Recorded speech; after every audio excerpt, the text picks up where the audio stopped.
Call for a mic check. Yes, and you're not an I. Hey, gang. Good morning, live from Boise. Wittenberg, I got you. I'm going to boot up IFB2 here in about 2 seconds.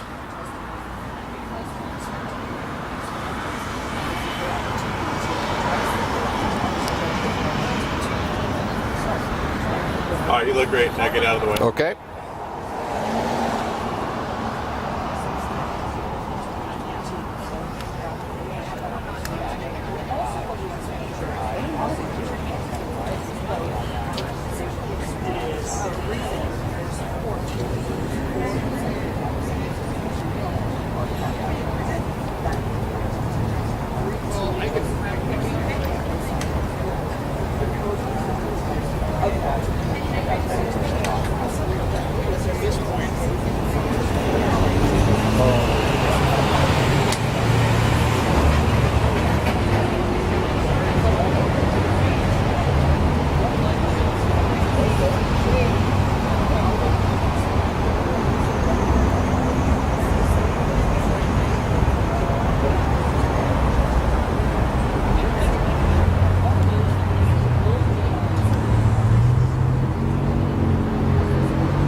One minute.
Minutes, Steve. 3 minutes. However, that's an opportunity, not a mandated stigma. So he's not held this. He does not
We need about 5 minutes.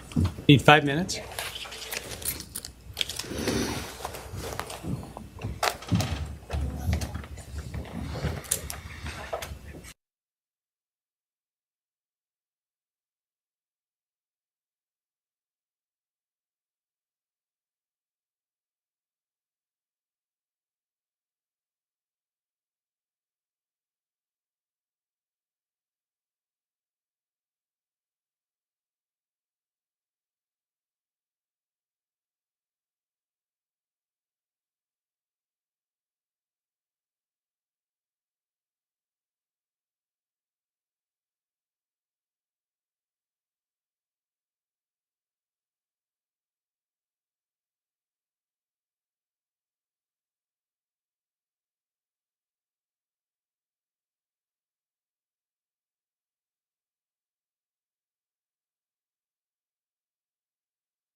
(31665) State of Idaho versus Bryan Kohberger.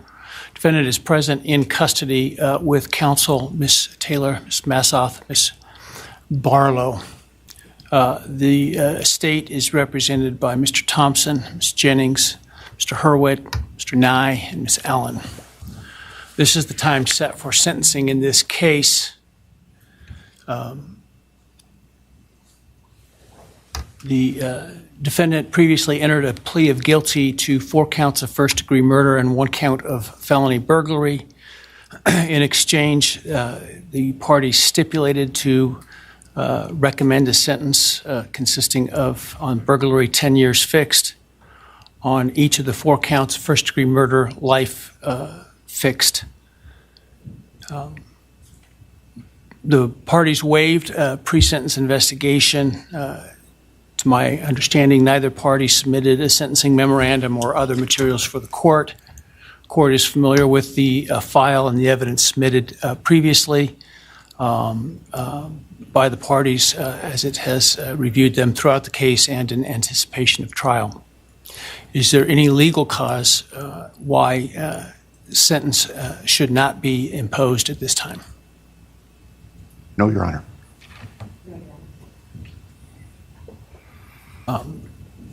Does the state, before impact statements and arguments, wish to present evidence today?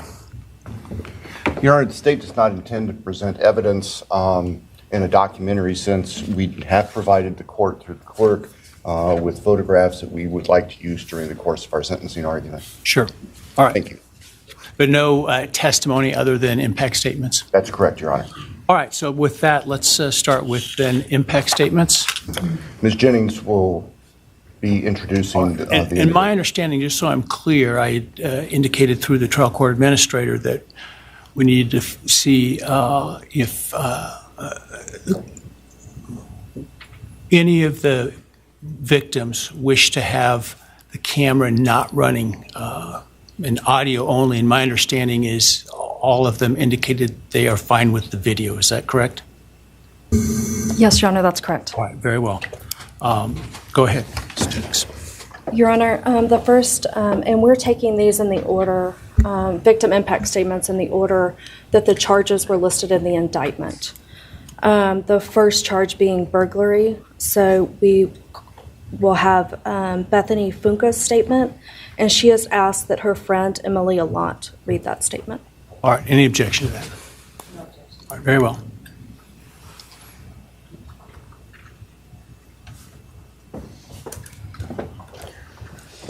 Thank you, Your Honor. I'll be speaking on behalf of Bethany, and so, yeah, here it reads.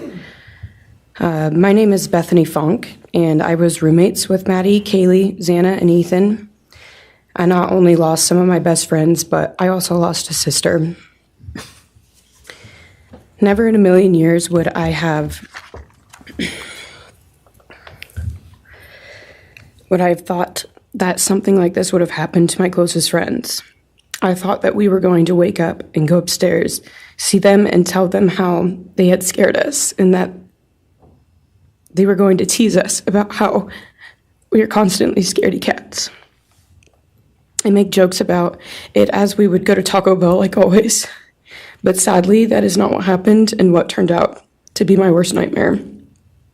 When I first woke up that morning, I had no idea what happened. I woke up around 7 with a terrible toothache, so I called my dad, who is a dentist, and he asked what I should do. He told me to take Advil, so I did, and I went back to sleep. I was still out of it and still didn't know what happened. If I had known, I of course would have called 911 right away. I still carry so much regret and guilt for not knowing what had happened and not calling right away, even though I understand it wouldn't have changed anything, not even if the paramedics had been right outside the door.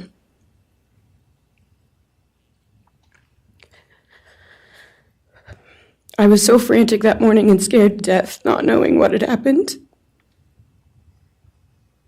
And when I made the 911 call, I couldn't even get out the words. And from then on, I don't remember a thing. It was like my brain wiped that whole memory. That was the worst day of my life.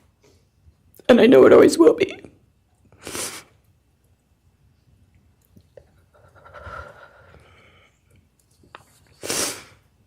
While I was still in shock, trying to process the fact that my friends were truly gone, I had been attacked by the public.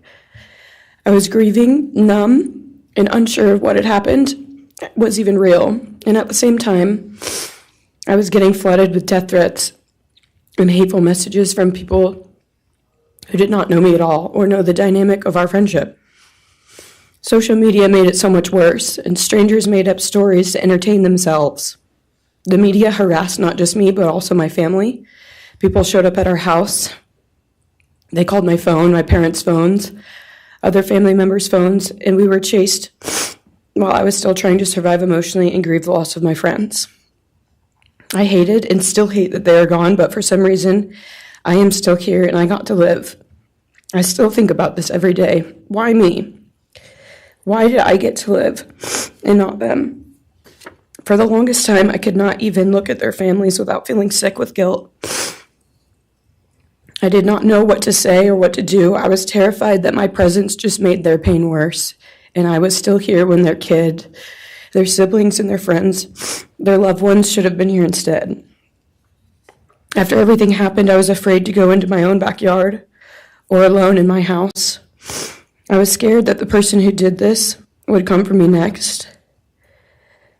I was always scared that the media would try to catch me at any moment of any day, even when I was just walking around my house. I made my parents close all the blinds during the day so no one could see me even in the slightest chance. I barely left the house, and when I did, I made sure I was never alone. I slept in my parents' room for almost a year. I made them double lock every door, set an alarm, and still check everywhere in the room just in case someone was hiding. And I still check my room every night before, and I double lock it. I have not slept through a single night since this happened. I constantly wake up in panics, terrified. Someone is breaking in, or someone is here to hurt me, or I'm about to lose someone else that I love. The fear never really leaves. For a long time, I could barely get out of bed. But one day I realized I have to live for them. They did not get the chance to keep living, but I do, and I will not take that for granted. So now every day I remind myself to live for them, and everything I do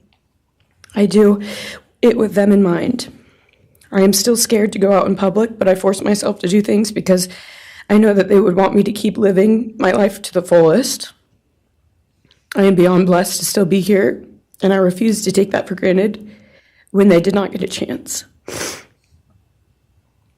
Our house was not just a house, it was a home. It was where we laughed till we couldn't breathe, make meals, did crafts, binge watch reality shows, played games, and spent lazy days on the couch. It was movie nights, wine nights, morning debriefs, pranks, hot chocolate, cookies, and warmth. I would cherish those memories forever, and I will not let what happened erase how special our home was or how much those memories meant to me. Now I would like to share some bits and pieces of who they were as people and some of the memories that we shared. One of my favorite memories was Halloween, and we all went to Sigma Chi. But instead of partying, we just sat in an apartment, talking and laughing all night long. I do not think I've ever laughed that hard in my life. We did not care about the party, we were just happy to be with each other. Xana was 1 in a million. She was the life of the party.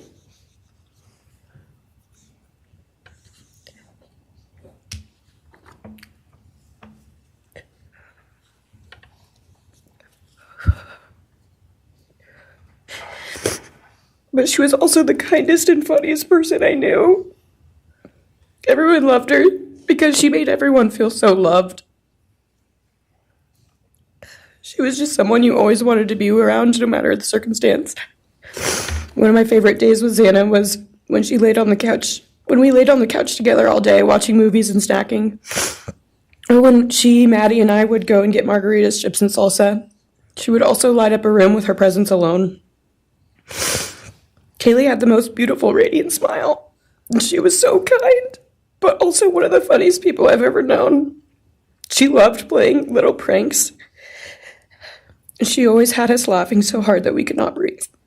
She was so full of energy and life. I really believed that she could have ruled the world if she wanted to, and she would have been America's sweetheart. Ethan was the sweetest, most genuine guy. He was always smiling and always making other people smile too. Ethan was the kind of person you wanted around. He was so kind and easy to talk to and just so fun. And the way he cared for Xana was truly something to admire.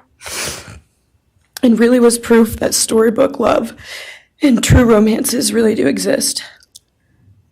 It was not only obvious to me, but everyone that was around Ethan and Xana that they were absolute soulmates. Maddie was not only one of my best friends, but she was the older sister I would have always wanted. There was no one I looked up to or admired more than Maddie. She was truly a ray of sunshine, and everyone was drawn to her. She was so kind, loving, funny, fun, and passionate. She had the sweetest soul and wanted nothing but the best for everyone, and to love and show love to everyone. She took me under her wing and always made me feel so safe and included, and above all, loved and valued. She never failed to make me laugh or put a smile on my face.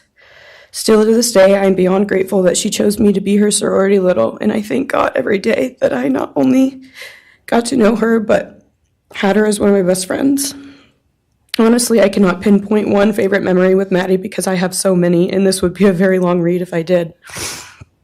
But if some little memories with her that I cherish is when the two of us made a nice dinner and split some wine, or when we would binge watch Jersey Shore or Summer House. When we came up with a whole dance routine on Halloween and danced and sang all night, like no one was watching. All the late night walks home from going out, and just little shopping trips and so much more. I am beyond blessed that I had the chance to know each and every one of them. They changed my life in ways I would have never put into words. I hope that they are remembered for who they are, not what happened to them, because who they are were so beautiful, and they deserve to be remembered in the highest way. My heart breaks every time I go to text one of them, or how badly I wish I could see and hang out with them. And then I remember I cannot. I will never be able to again. But I still talk to them in my prayers every single night, and I always will. I wish more than anything I could hug them one last time and I wish I could tell them how much I love them. And even though I cannot, I still tell them every night. I will keep living for them as long as I am lucky enough to still be here. And they were all truly one of a kind, and they will be in our hearts forever and always. Thank you. And please convey to Bethany my appreciation for her courage, and I hope that she heals. Next is Dylan Mortensen. We're asking for some accommodations for Ms. Mortensen and that she be allowed to sit in my seat. Sure.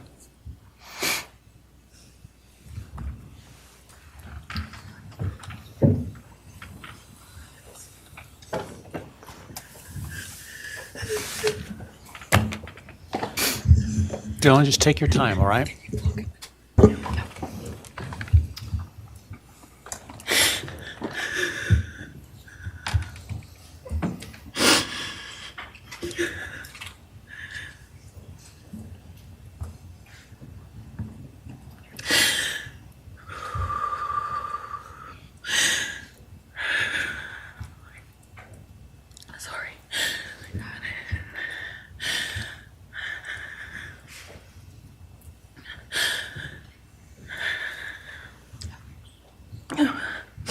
Thank you, Your Honor. What happened that night changed everything. Because of him, four beautiful, genuine, compassionate people were taken from this world for no reason.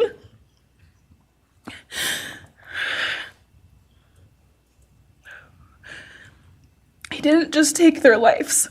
He took the light they carried into every room. He took away how they made everyone feel safe, loved, and full of joy. He took away the ability for me to tell them that I love them and that I'm so proud of them. He took away who they were becoming and the futures they were going to have. He took away birthdays, graduations, celebrations, and all the memories that we were supposed to make. All of it is gone. And all the people who loved them are just left to carry that weight forever. He didn't just take them from the world.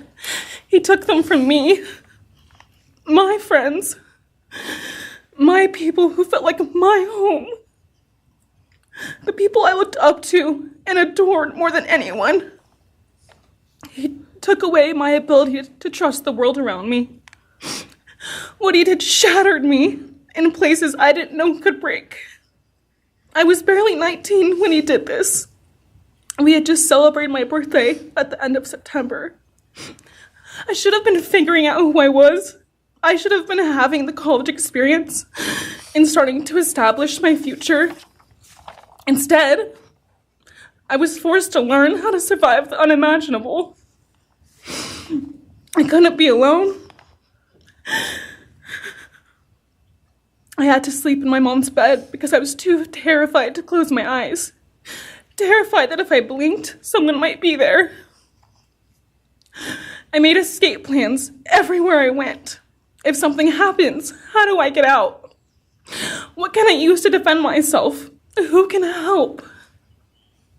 And then there are the panic attacks. The kind that slam into me like a tsunami out of nowhere. I can't breathe. I can't think. I can't stop shaking.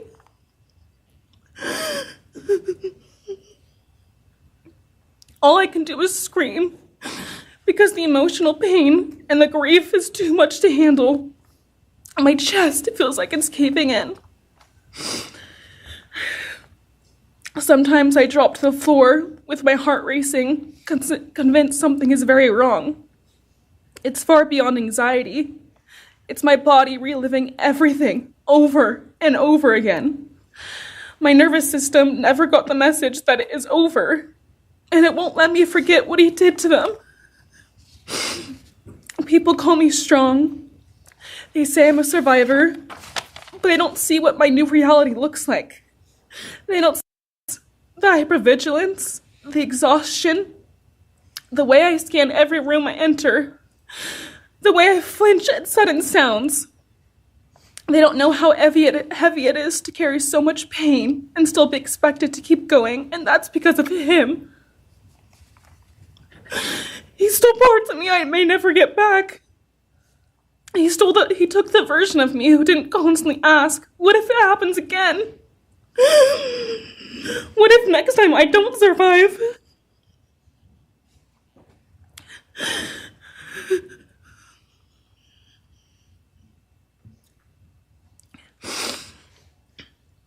He may have shattered parts of me, but I'm still putting myself back together. Piece by piece, I'm learning how to live in this new version of life. It is not easy. It hurts, but I'm still trying. Still trying, and I'm not trying just for me. I'm trying for them, my friends.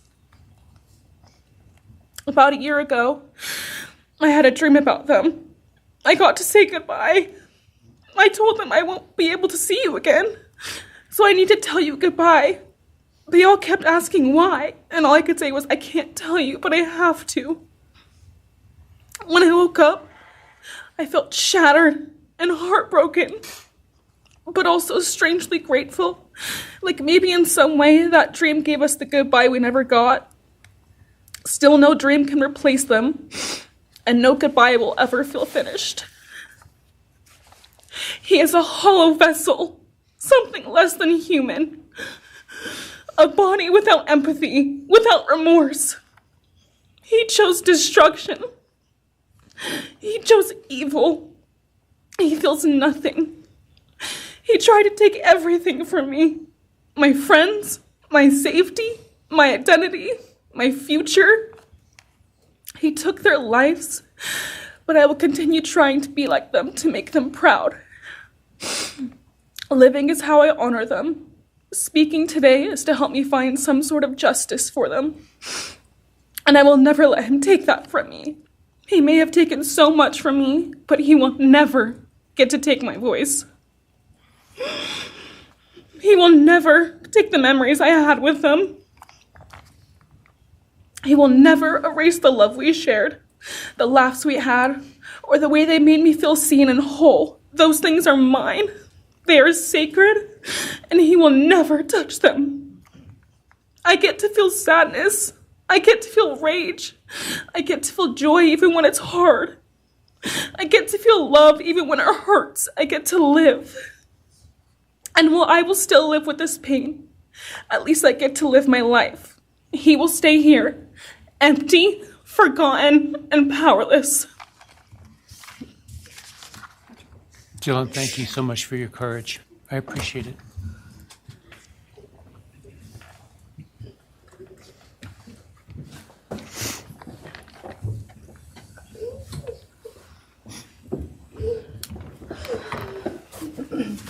Next, we have members from the Madison Mogen family.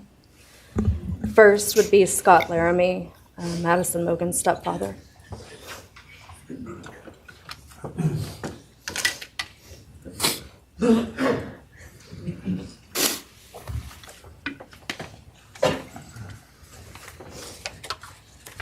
Standing by him is Karen Laramie, Madison's mother.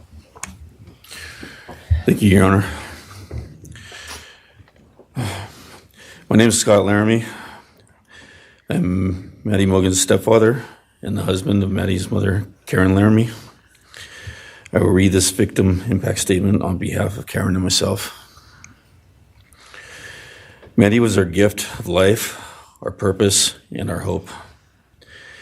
Maddie quickly became Karen's joy, identity, and purpose in life. I joined Maddie's life when she was 2.5 years old. The experience transformed me into a life of joy, love, and family. Maddie was bright, beautiful, kind, empathic.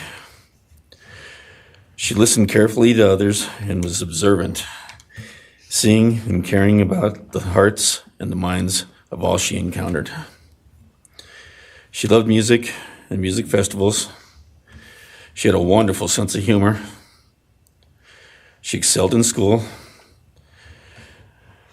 She was an easy child to raise, almost never requiring discipline, and almost always giving us parental joy. One time Karen remembers disciplining Maddie as a little girl. Maddie responded, "You broke my heart," which of course melted ours. She had a keen wit, even at that young age. As she transitioned into teenage years, she prioritized us and extended family over many of the distractions that capture teenagers. She showered us with her presence and love at family events, barbecues, picnics, birthdays, holidays, and others.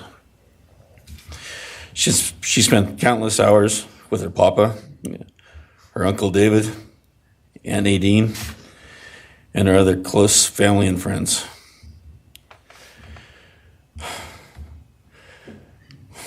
This world was a better place with her in it.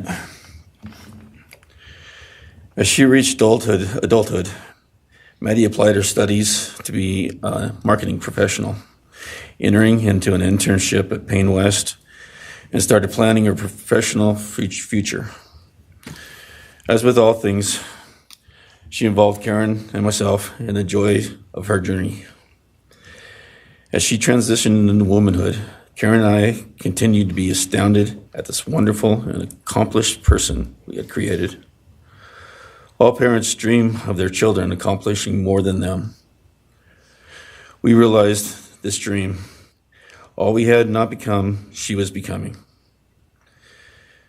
Karen and I are ordinary people, but we lived extraordinary lives because we had Maddie. Maddie was taken senselessly and brutally in a sudden act of evil. She was taken along with the young, promising, and bright lives of Kaylee, Xana, and Ethan. First, we felt disbelief. Next, we felt disorientation. Then we felt grief overcome us. Our grief is compounded even more for the Goncalves, Kernodle, and Chapin families. We speak of hope and healing, and we do have hope and some healing. But the vast emotional wound will never fully heal. Since Maddie's loss, there's emptiness in our hearts, home, and family, an endless void. After losing her mother in a car crash, Karen took years to grieve and recover. The feeling that her life with Maddie and A was perfect helped her to start to heal. Now, this is no longer perfect. After Maddie's loss, Karen felt like she was spinning out, emotionally collapsing into anxiety and depression.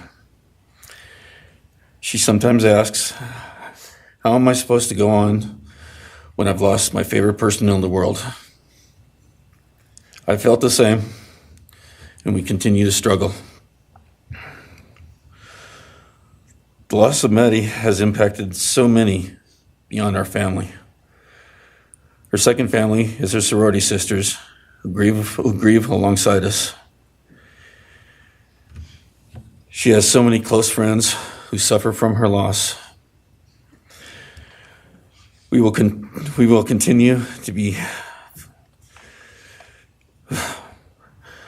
Her loss will continue to be felt by the Vandal community, including Vandal Solutions on campus, where she volunteered her time for others.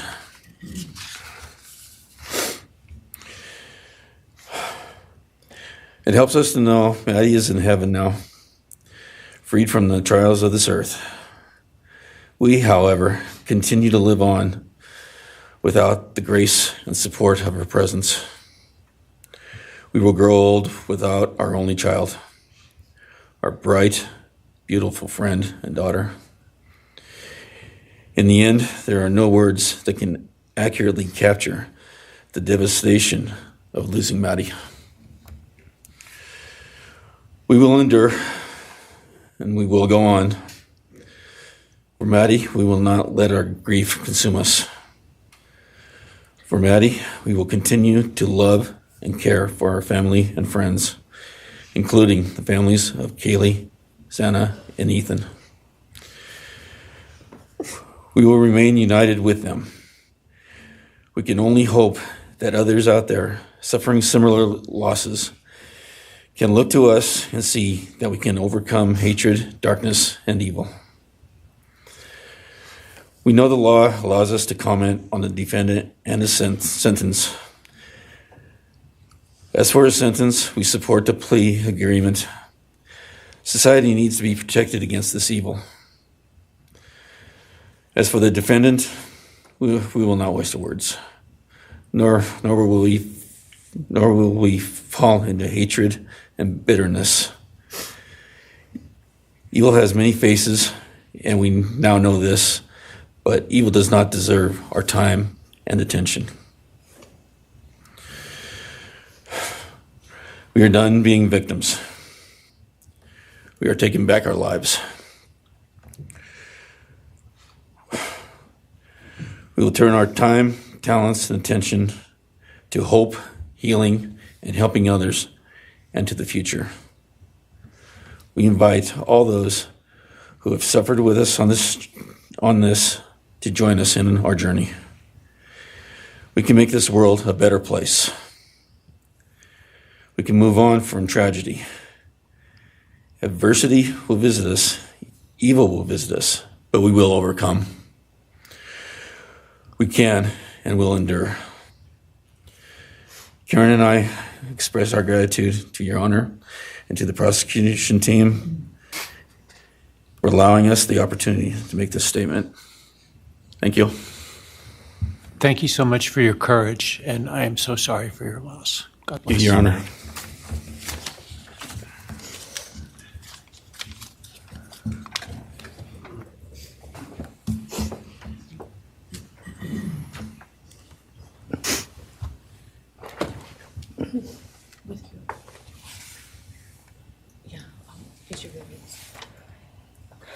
Your Honor, this is Leander James. He's the attorney for the Mogen family and victim advocate. He'll be reading a statement for Karen Laramie.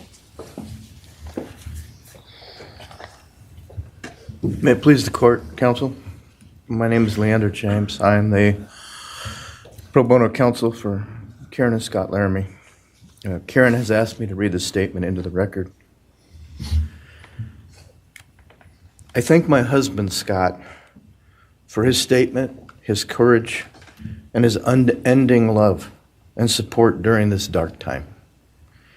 While words are inadequate to capture the impact of this horrific crime on our family, he expressed it as best anyone could.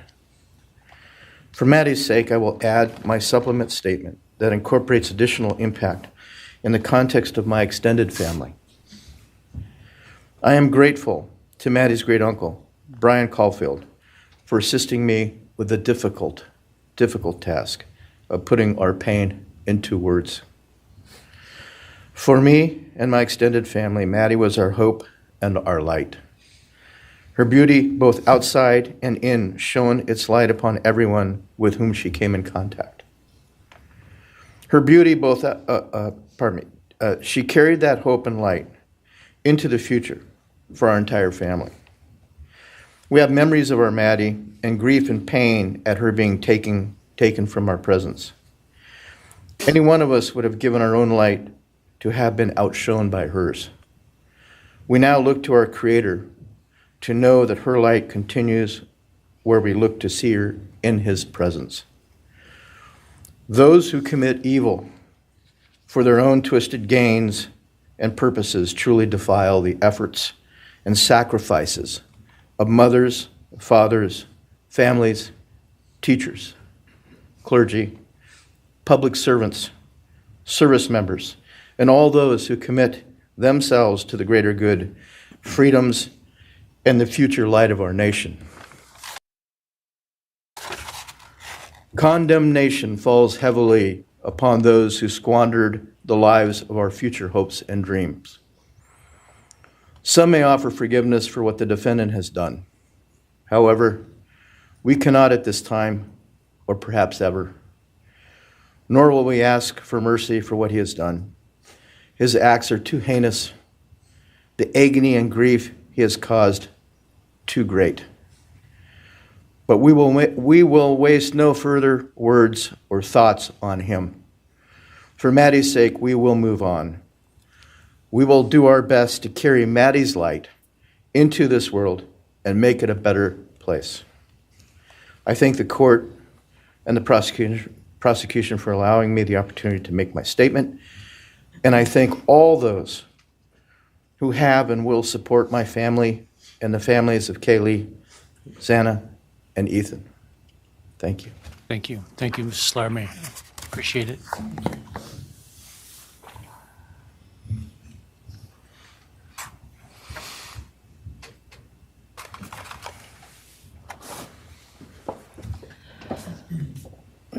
Next is Ben Mogen, the father of Maddie Mogen. Yes, of course. Actually, Your Honor, it'll be Kim Cheeley, the grandmother of Maddie Mogen.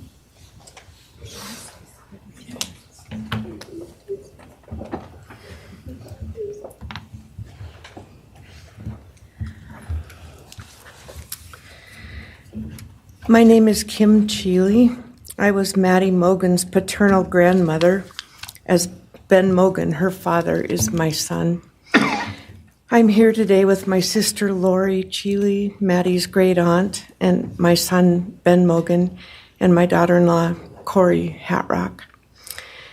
I'd like to begin by thanking a number of people involved in bringing this case to closure. In my daughter's words, the plea deal the prosecution team reached this month is one that punishes the perpetrator of this horrendous crime, protects the public from further harm, and allows all of us who knew and loved these kids the time to grieve without the anxiety of the long and gruesome trial, the years of appeals, and potential for mistrials along the way. My family and I are so grateful to Bill Thompson and his prosecution team for their dedication and painstaking work that forced the perpetrator to admit his guilt. We want to thank the Idaho State Police, the Moscow Police Department, the FBI, and Judge Hippler. We'd also like to thank the University of Idaho officials who have treated the families of the victims with such dignity and kindness, and who have honored the 4 victims beautifully. Maddie was my first grandchild, so when she was born, all her grandparents had the distinct pleasure of deciding what we'd like to be called. I chose Nana, pretty original.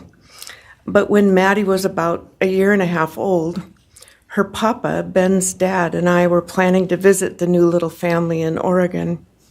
Maddie didn't have an extensive vocabulary at the time, but for some unknown reason, she called bananas ba-deedle-deedles.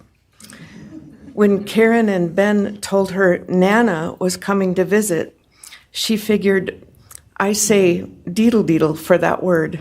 So I became deedle-deedle, shortened to Deedle when she was about 6 or 7, and I was Deedle all her life. I don't think her stepdad, Scotty, ever knew my given name was Kim. Maddie's and my birthdays were one day apart, and a couple years before she was killed, she gave me this necklace with Deedle and Maddie engraved on it, and I added an angel wing, and it's one of my treasured possessions. I also got an angel wing tattoo, never thought I'd see the day, but along with many members of our family, replicating the one that Maddie and her sorority sisters had. I wanted mine where I could see and touch it often. From preschool through grade school, I stopped teaching piano lessons early on Wednesdays and picked Maddie up for bubble baths, brownies, and books. It was our special time together, and she went home those nights in her jammies with a pan of warm brownies for her family. Although Karen and Scotty raised Maddie and did such a lovely job of parenting, we Mogens were lucky to have her for holidays and many other family gatherings. We'll always have our treasured memories of Maddie growing up in our big, extended, cooperative family, and I thank Karen and Scotty Laramie for being so generous and open and sharing Maddie with her Mogen side of the family. When the 4 kids were murdered, the foundation fell out of our world. Initially, the fear was truly debilitating. The first 6 weeks were excruciating. Despite the vigils, memorials, candlelight gatherings of students, friends, family, community members. After the arrest, in the past 2.5 years, my family has lived with grief, with the effects of traumatic grief, of which I was blissfully unaware before all of this. I now have a stack of books on grief. I've attended grief classes at hospice. I've tried EMDR, a technique that helps replace disturbing visions with something more comforting.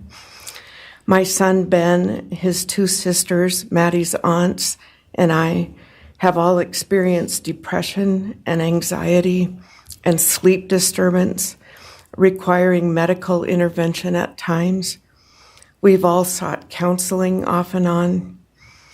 The struggle with media attention was extremely difficult, especially for Ben. No one should live through the violent murder of one's child. Some days it's beyond me how the parents of these kids are still upright. I'm thankful for the strong families and communities that are supporting the survivors. At the time, I could think of only 2 blessings surrounding the horrific murders. One was that Ben was living with my partner Tom and me at the time, and that we could support each other emotionally through it all. Sadly, Tom died a year ago of a rare brain cancer, and he won't be here to see justice served. He was our family's rock, and we all miss him every day. A second blessing is that my mother died of COVID several months before the kids were killed, and she didn't have to live through the horror. It was difficult to identify blessings. So we've all lost our dear child and a future with her. I ache for the loss of the dreams that she and her true love, Jake, held. And my heart goes out to Karen and Scotty and your side of Maddie's family. You've had more than your share of loss. My heart aches for the kids' roommates and the families of the other victims, and also the family of the perpetrator.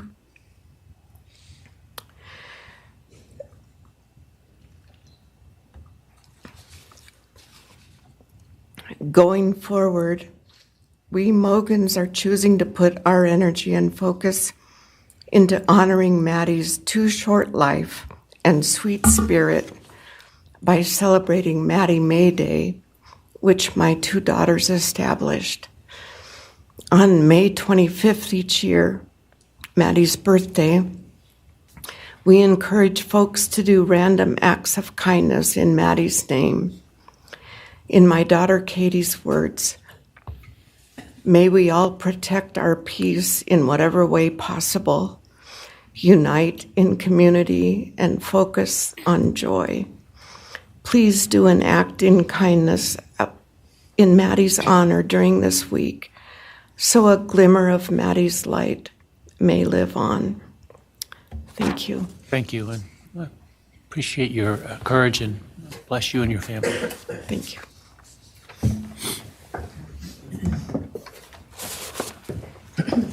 now as Ben Mogen, Maddie Mogen's father.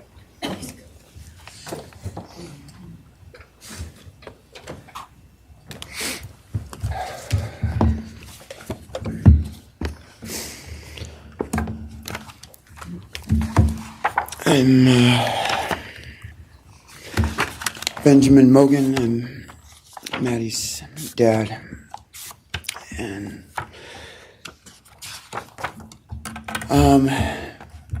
first I just want to say thanks to all the people that helped bring this all to a close. I know it's not the resolution that everyone, wanted, but I think that that everyone worked so hard, and we really appreciate all their efforts. It was such a hard thing to go through for everybody.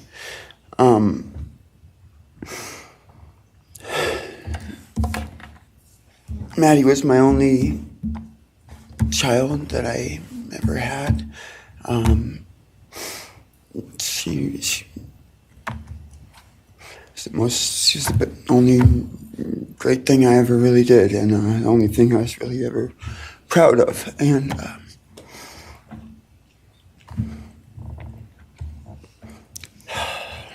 I thought we would have the rest of our lives together to be together and to know each other, and I took for granted the times she was in college, and I thought, oh well, we'll have the rest of our lives to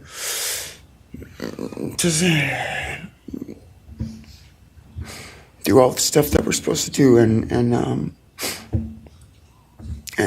she was just about done. She actually earned all of her credits for her college degree, and Karen and Scotty and I got to go and get her diploma that she actually earned, and she deserved every bit of that. And but I thought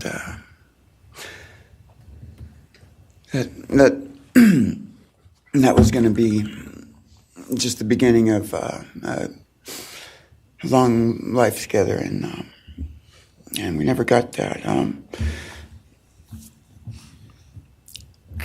Karen and Scotty did such a great job raising her after Karen and I split up, and I'm so thankful for Scotty and the role that he played in her life when I wasn't able to.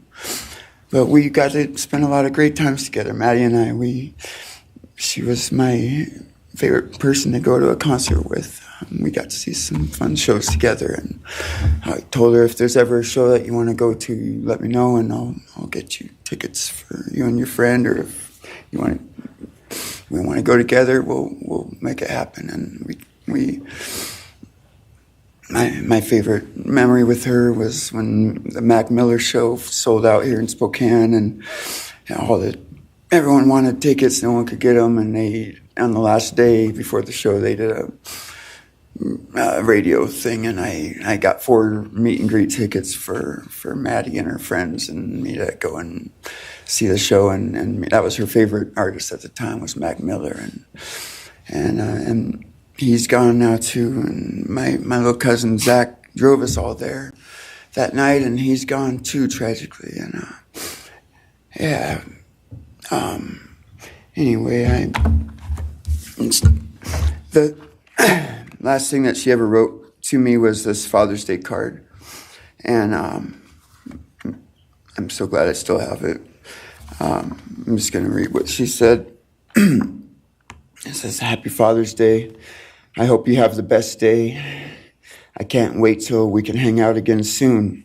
I'll be in Coeur d'Alene, 624 to 74. Hopefully we can find a time then. I loved your birthday card that you sent me, by the way. Maybe we can see a concert sometime soon. I'd love to see the gorge when it's not so smoky out. I hope you're doing well. I'm proud of how far you've come. Thank you for always encouraging me to do my best. Love you lots and lots. Love, Maddie May." She did encourage me to not just to do my best, but to live on. I went through a lot of issues with addiction and with substance abuse, and when I wasn't wanting to live anymore, she was what would keep me from just not caring anymore, and knowing that she was out there and that she was just such a beautiful person kept me alive. A lot of rough moments, and I'm so glad that she was able to meet Jake. He was the only one that actually ever got to take her to the gorge. They went and saw Watershed together, and yeah, they had a heck of a time. I'm glad she got to. That's a really special place for me, and she always wanted to work out there with me in the summer sometime. She never got to, but at least she got to see it once with Jake. He was such a great guy. He is such a great guy. And I really wanted to see what a future with them would have looked like. I'll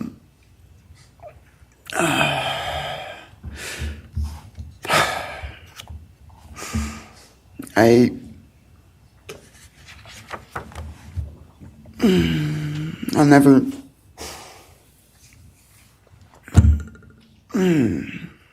be able to replace her. I wrote a bunch of stuff. I just don't know what to say right now. Except I just miss her so much, and I just love her more than anything. And it shouldn't have happened. And a death sentence is one thing. You know when it's going to happen, and it's going to be all gentle and stuff. But life without parole, with a building full of people that all just want you to not be around anymore, winking at every morning, not knowing if that's the day they're going to pull your card. I mean, it's not a very nice sentence either. So, I don't know. I just love you, Maddie, and I wish you were still here. Thank you so much.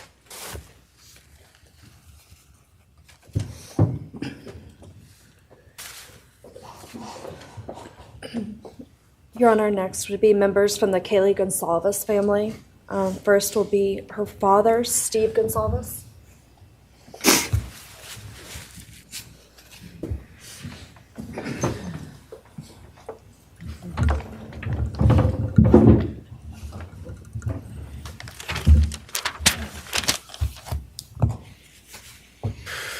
Today, we are here to finish what you started. Today, you've lost control. Today, we are here to prove to the world that you picked the wrong families. The wrong state, the wrong police officers, the wrong community. You tried to break our community apart. You tried to plant fear. You tried to divide us. You failed. Instead, your actions have united everyone in their disgust for you. I just learned from these lead investigators, to their shock, they worked in an investigation and actually worked with Pennsylvania police officers and the federal FBI. You united everyone. Everyone was united after you. None of us are divided. We are united in our disgust and our love for these children. Today you have no name. Because when this all started, we all came together and we said, let's stop even talking about his name and just use initials. So even the media just calls you BK. That's all you are. Looking back when the police officers knocked on my door, told me what happened to my child, told me what happened to Maddie Mae, I don't think he was even out of the driveway before my kids turned around, looked at me and said, what do we do, Dad? I told them, you get to work. You get your ass to work. And we started calling, we started texting, we started emailing. And you know what? Within hours, we had your white car on the camera. We knew from the very beginning we had you. Police officers tell us within minutes they had your DNA, like a calling card.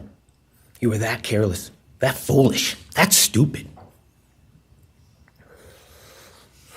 Master degree, you're a joke, complete joke. But we took this disaster and we did what we could.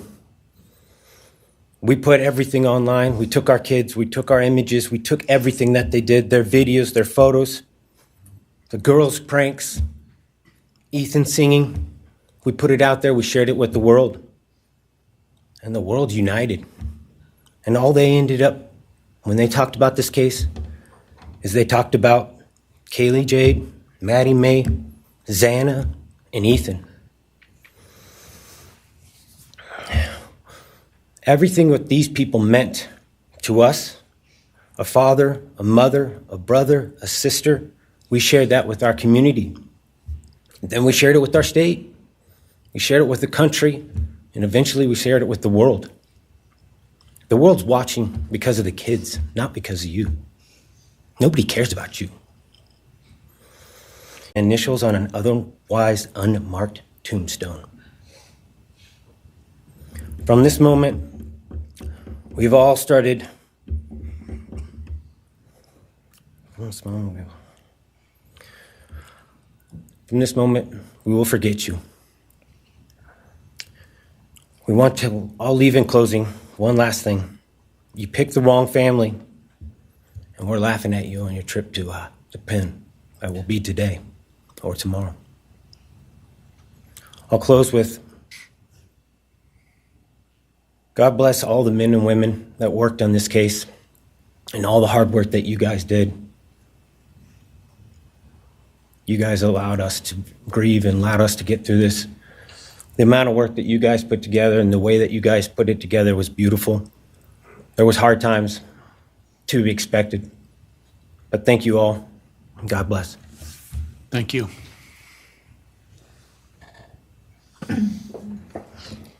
Your Honor, next is Stephen Goncalves, Kaylee's brother.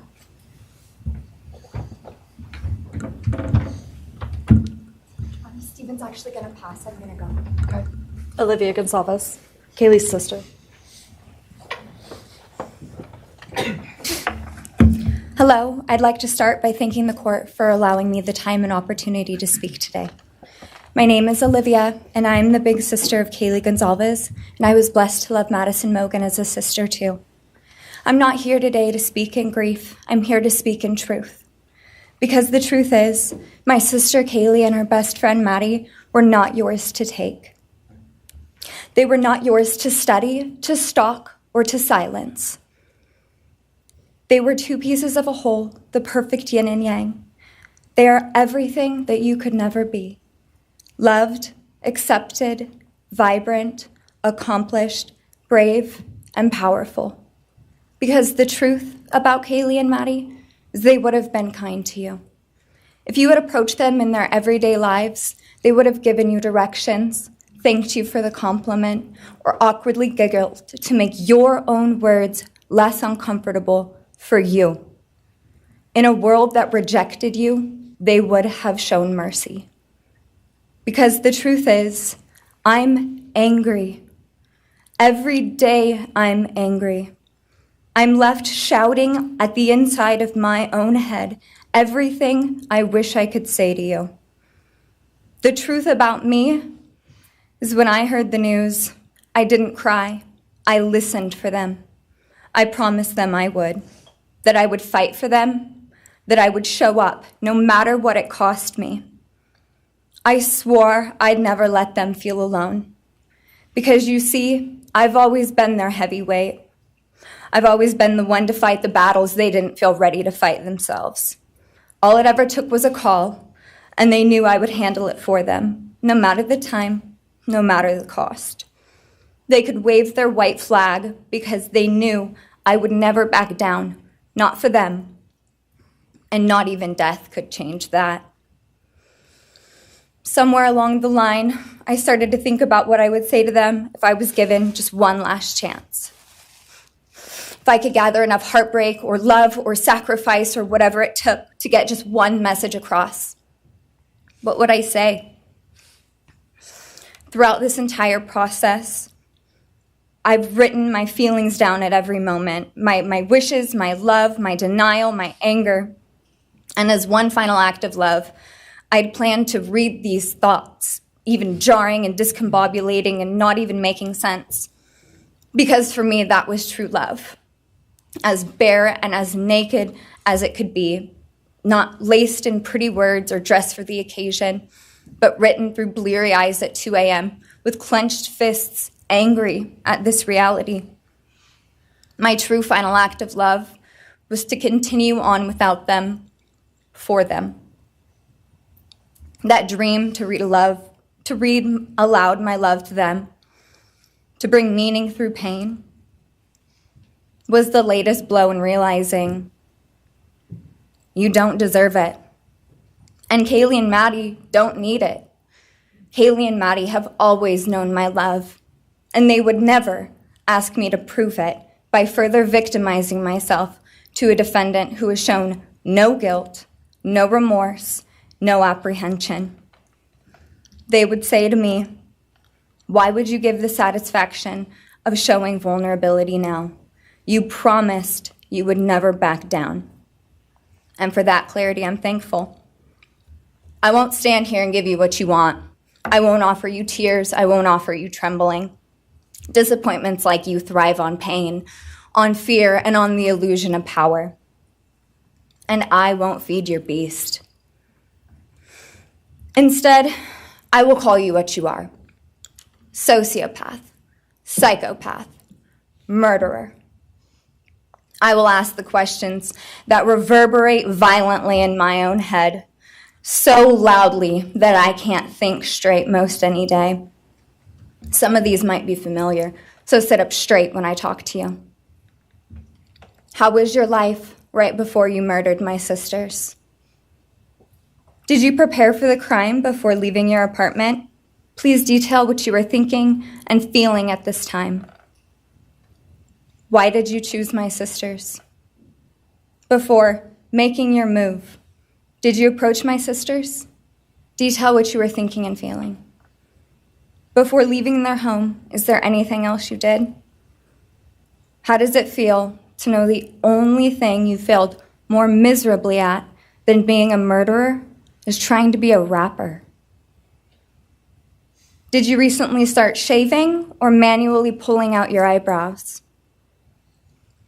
Why November 13th? Did you truly think your Amazon purchase was untraceable because you used a gift card? How do you find it enjoyable to stargaze with such a severe case of visual snow? Where is the murder weapon, the clothes you wore that night? What did you bring into the house with you? What was the second weapon you used on Kaylee? What were Kaylee's last words? Please describe in detail the level of anxiety you must have felt when you heard the Bearcat pull up to your family home on December 30th, 2022. Which do you regret more? Returning to the crime scene 5 hours later, or never, ever going back to Moscow, not even once, after stalking them there for months? If you were really smart, do you think you'd be here right now? What's it like needing this much attention just to feel real? You're terrified of being ordinary, aren't you? Do you feel anything at all? Or are you exactly what you always feared? Nothing. If you're so powerful, then why are you still hiding, defendant? You see, I'm here today as me. But who are you? Let's try to take off your mask and see. You didn't create devastation. You revealed it in yourself. And that darkness you carry, that emptiness, you'll sit with it long after this is over. That is your sentence.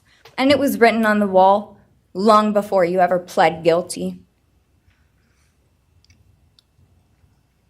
You didn't win. You just exposed yourself as the coward you are. You're a delusional, pathetic, hypochondriac loser who thought you were so much smarter than everybody else. Constantly scolding, turning your nose up to grammar mistakes, nitpicking and criticizing others. You wanted so badly to be different, to be special, to be better, to be deep, to be mysterious. You found yourself thinking you were better than everyone else, and you thought you could figure out the human psyche and see through it, all while tweaked out on heroin. Lurking in the shadows made you feel powerful because no one ever paid you any attention in the light. You thought you were exceptional, all because of a grade on a paper. You thought you were elite because your online IQ test from 2010 told you so. All of that effort just to seem important. It's desperate. There is a name for your condition, though. Your inflated ego just didn't allow you to see it. Wannabe. You act like no one could ever understand your mind, but the truth is you're basic. You're a textbook case of insecurity disguised as control. Your patterns are predictable. Your motives are shallow. You are not profound. You're pathetic. You aren't special or deep, not mysterious or exceptional. Don't ever get it twisted again. No one is scared of you today. No one is intimidated by you. No one is impressed by you. No one thinks that you are important. You orchestrated this like you thought you were God. Now look at you, begging a courtroom for scraps. You spent months preparing, and still all it took was my sister in a sheath. You work so hard to seem dangerous, but real control doesn't have to prove itself. The truth is, the scariest part about you is how painfully average you turned out to be. The truth is, you're as dumb as they come. Stupid, clumsy, slow, sloppy, weak, dirty. Let me be very clear. Don't ever try to convince yourself you mattered just because someone finally said your name out loud. I see through you. You want the truth? Here's the one you'll hate the most. If you hadn't attacked them in their sleep, in the middle of the night, like a pedophile, Kaylee would have kicked your fucking ass. Thank you. Thank you.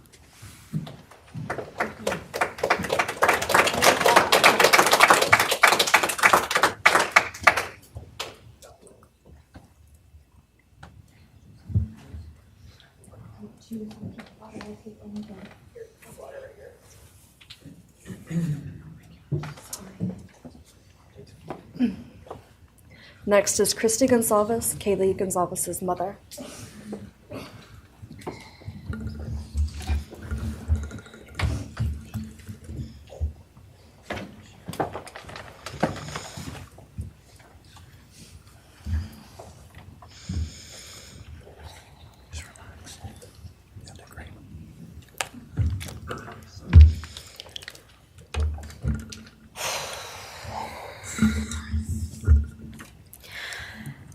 Thank you, Your Honor. I never imagined having to speak to someone so devoid of humanity. For a long time, I didn't think I'd find the words low enough to meet you where you are. But now I realize this isn't about you. It's about what you've done to me, and I need you to hear it.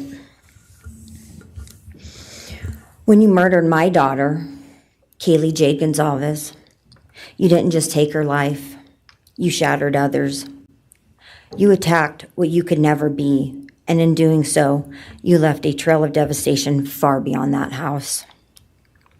You stole my peace. You've altered my every waking moment, every sleepless night, the way I view the world, people, safety, trust. It's all been changed by your cruelty. I no longer recognize parts of myself. Joy is harder to find. Laughter feels foreign. The world moves forward, but I'm suspended in a place of sorrow and rage. You've taken from me something that can never be restored. The grief sits with me every day, some days quietly, and other days so loud it drowns out everything else. The emotional toll you've inflicted on me is immeasurable. I live with a constant ache, with birthdays that are now memorials, with holidays that feel hollow, with empty chairs that scream louder than words ever could. I am forever changed. But for you, as a person working on a PhD in criminal justice, you really didn't think this one through. You're not that good. In fact, you're not that good at anything. You couldn't secure a job. You couldn't get along with others. You couldn't even get a female to look in your direction. All because you are pathetic. Now you're a joke in this courtroom. I wish I could crown you with a jester hat to complete your orange jumpsuit clown look. A dead killer doesn't kill again. So while I'm disappointed the firing squad won't get to take their shots at you, I'm confident that the men in prison will have their way with you in more ways than one. You will finally get what you wanted, physical touch. Just probably not how you were expecting it. See, you haven't beat the system. You've simply entered a new one, where the rules are cruel and the consequences will never end.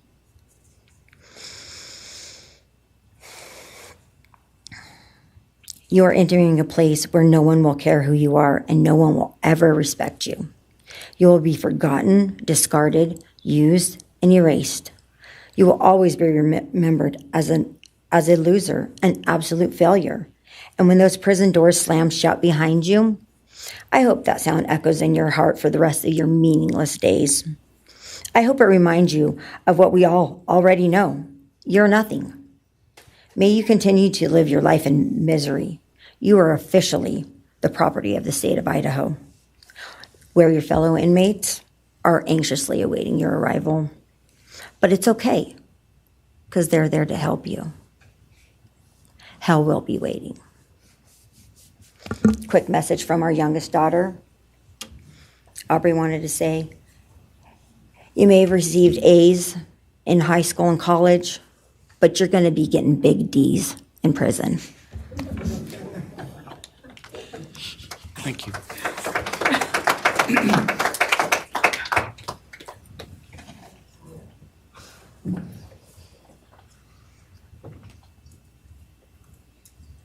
Do we have more from the Goncalves family, or are you? Yes.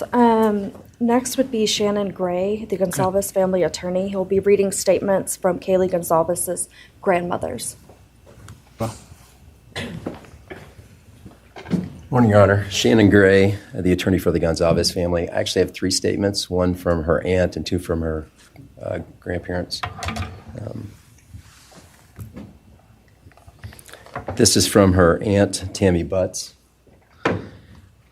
You, in the cloak of darkness, made a decision to turn our whole family's world upside down forever. You, in the cloak of darkness, took our Kaylee J. Goncalves away from us all without hesitation. Never have you shown any remorse or regret. We just get creepy, non-expressive stares as you have your team of women defend you. Kaylee was a strong, kind, fun-loving, caring person, and she will greatly be missed by all her family and friends for the rest of our lives. She had goals in life that you took from her and us. We lose on watching her enjoying her life, working hard and building the future she wanted. She was ready to start that after college life. You, in the cloak of darkness, took it all away. You left us without her future wedding, her future children that she would have added to our family. No more talking to her on the phone, going for a coffee, celebrating holidays. It's all gone. You, in the cloak of darkness, gave each and every one of Kaylee's family members their own lifetime sentence.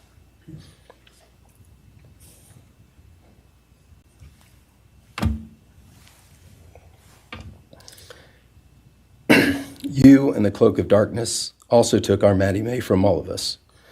She was so genuine, caring, polite. She was part of our family. You came in, harmed our children that were younger women than you in their own beds. You're nothing, you're a coward. It's not right that you have received life. I pray that you meet your end in the cloak of darkness, burn in hell.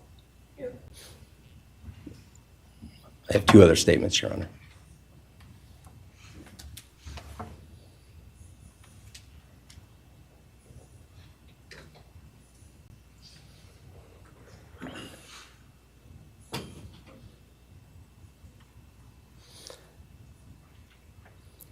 This is Linda Lucan's statement. This is Kaylee's grandmother.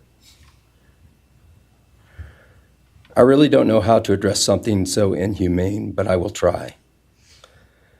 Nothing in the past 2.5 years has made any sense. All I get is you cowardly went into a home at night, filled with what I'm sure you thought was all sleeping girls, and went on a vicious killing spree for no other reason but to appease your demonic urges. You took my granddaughter Kaylee from us, plus 3 other beautiful lives. You took my granddaughter Kaylee, beautiful, sweet-souled, doll-faced Kaylee, who was getting ready to start her amazing life, who had such a bright future, who was loved by so many, who you were so envious of. She had a life you could never have. You are so beyond human. You're definitely a demon from hell. I truly wish your punishment would be the same death you inflicted on our kids. But I think you will meet some new friends in prison who will be there just to help you. Thumbs up.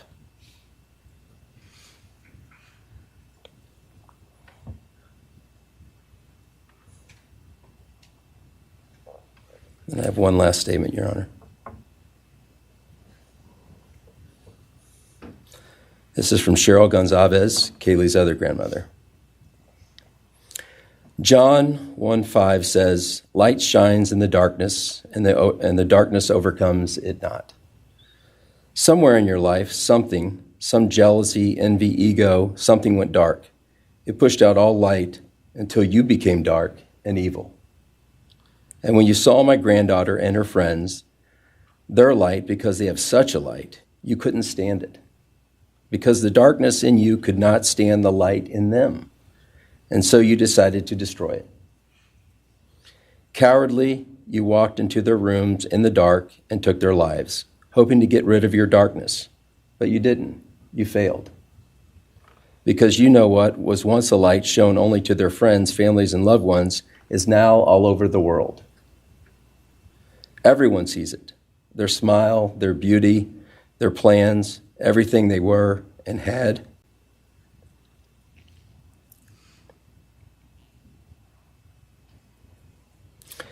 And you think you put a close to it, even that, but you didn't.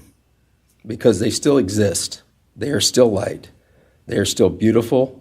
You can never take that away. They will always be in the light of all eternity. And you will be in the darkness because you could not overcome it. You failed. I want you to be gone, more than gone. I want you to be cast out. Cast out from my life, from my family, from this earth. I will not allow your hatred to penetrate into my own soul. You did not get that power. You are evil, and in the end, evil is eradicated. You didn't take Kaylee's light, you spread it into the world. Thank you, Your Honor. Thank you. All right. Are you moving to a different family now? All right, why don't we take a 10-minute recess? All right.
Be seated.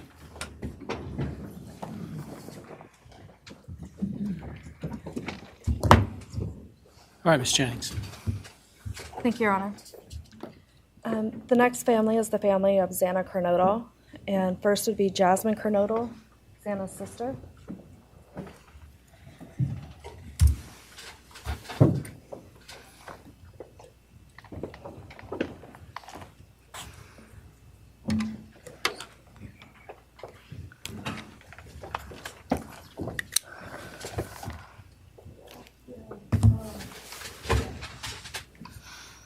I want to say thank you to everyone who's been involved in this and just for all the hard work and dedication you guys have put into this. I also want to thank everyone for the support and just my family and friends who've been around through this time.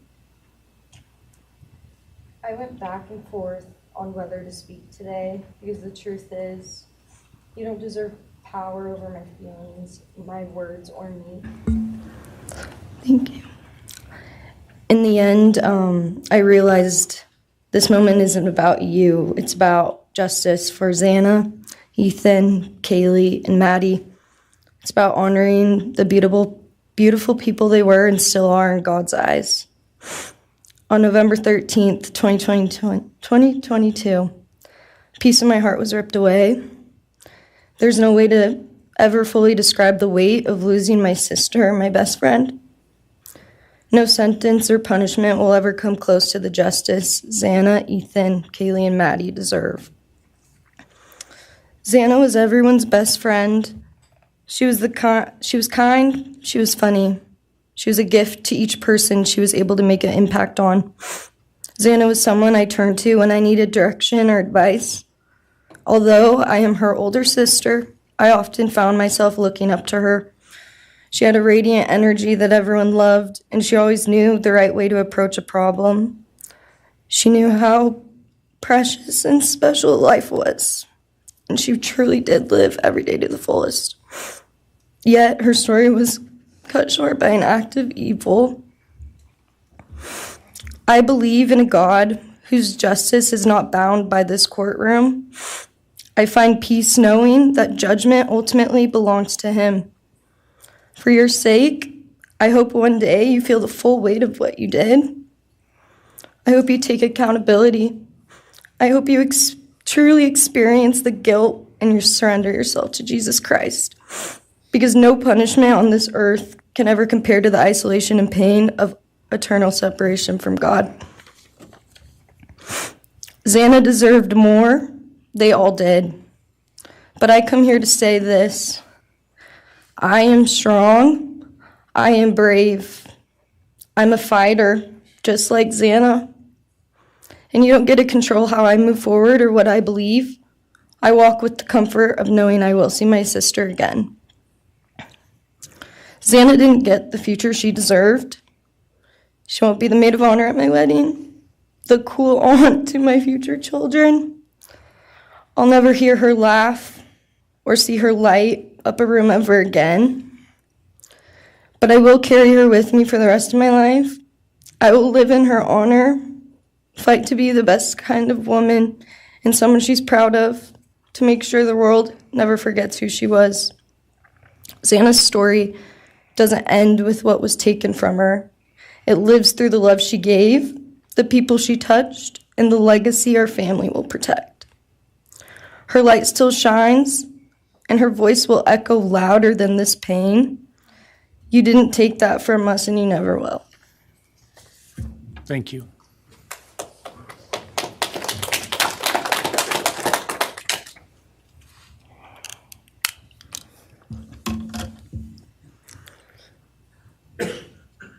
I just want to say before I start, I'm Xana's dad, Jeff Kernodle. It's been a hard road down, because she's gone. And I want to thank everybody, other their families that's speaking so far, spoke about things. I agree with everything they have to say. It all comes back to a lot of the same things that I've had to deal with and we as a family have had to deal with. And that brings me basis of what I'm talking about a little bit is on my way up here, flying up here in the plane, and about halfway through the flight, this little girl is calling out for her dad. Hey, dad, and then in my mind, I was kind of half asleep. It's dark on the plane. I heard Xana calling out for me like she did, back when she was little, 5 years old. And those times were hard. It was chaotic, but we always had something to work toward that was in a positive direction, compared to right now, which is necessarily not as positive as that for sure. And I know I miss Xana a lot. My life's been changed, and Xana had a great impact on me.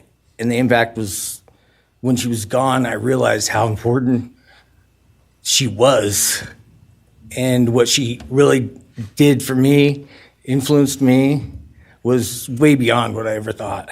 She'd call me up on the weekends, check on me, see who's with me. She's like accountability to your youngest daughter. And that really made a big difference. It made me really think about things and what it's all about, That's the things that I miss the most is those calls on the weekends, the calls at 11 at night. What's going on? You want to meet my friend? Whoever she's with, a couple of her friends, I can meet them, talk to them. And she always did that. And it's pretty cool. Pretty cool. I really miss that. And she made a big impact on me, on other people, her family. But the impact that she made is so extensive on what happened here.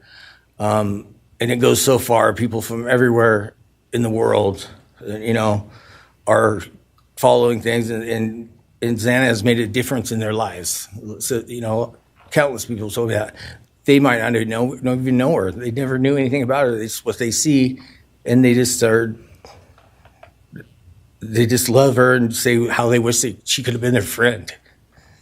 Could have been their friend, could have hung out, and it's like, this is a blessing, this is the little kid was, and definitely was a big blessing in my life, and so is Jasmine, and basically, we worked hard to do the things we did, through the times they were growing up, and through those times, I realized that I wanted both of them to graduate college, and that'd be the ultimate thing for them to do to prepare for the world. Then it came back to me, Xana didn't get to finish college. He had it all figured out. And this all just came back to me when I was there, and that little girl was on the plane doing that. It's like where I was going, what I was going here for. And then I just realized and thought to myself about the wonderful life that she had and we had together. And I still get to have with Jasmine, but that's the part that really counted. It's the part that really counted is those memories. And those are what I have left, the memories with her and the ones I can make with her and the life that I can go on with now, which is what she wants. And I say that in present tense because that's what she wants, because I've been told that, I've been countless ways that she's out there and has a way to communicate, which I'm very grateful for.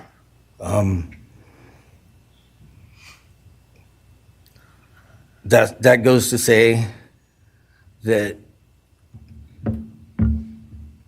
the impact of what happened to them, all 4 kids, goes so much further than just not me, the parents, the families, the community. It goes so far because a lot of kids, in the colleges, just for an example, they lock their doors now. The door wasn't locked in the back.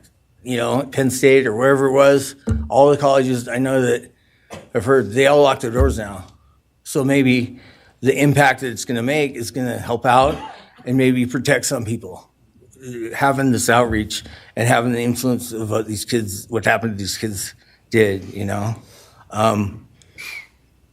all I know is I was 7 miles away when it happened, and she wasn't feeling that good. It was 11:30, and I almost went over to Susanna's to say, and I would have been sitting right there in that couch, and you had to deal with me.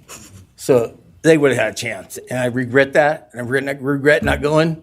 But the reason why I didn't is because Susanna said, "Don't be drinking and driving. You got the rental car. Don't be drinking and driving." The week before that, so she was she would have been mad at me to do that. But I really wish I would have drunk and drove, because they would have had a chance, all four of them. At this point, I just have to go on. We're going to go on with everything and make things better in my life, because that's what it's all about.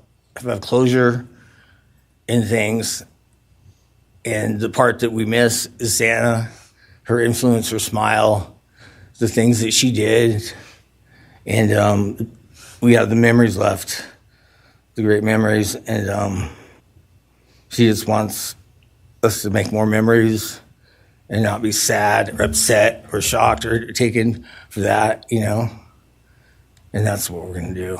We just have to. That's all I got. Thank you for your words and your courage, and bless your family.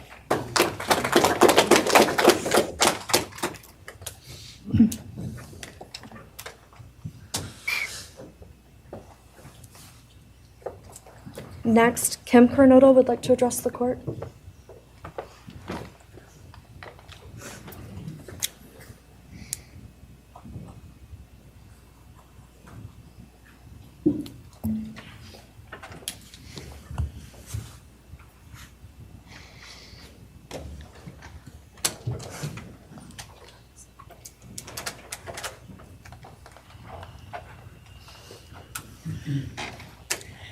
Thank you, Your Honor. My name is Kim Kernodle.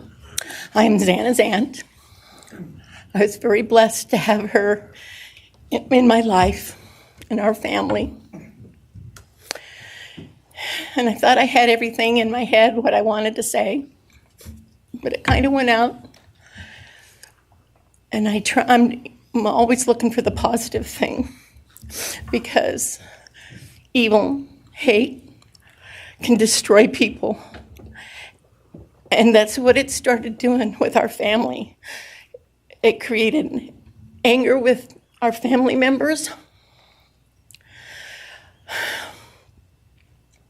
And then I had to look, because Xana was everything that the media, her friends said. She was that fun, loving, high-spirited, beautiful person. And I no longer get to get my nails done with her, have lunch with her.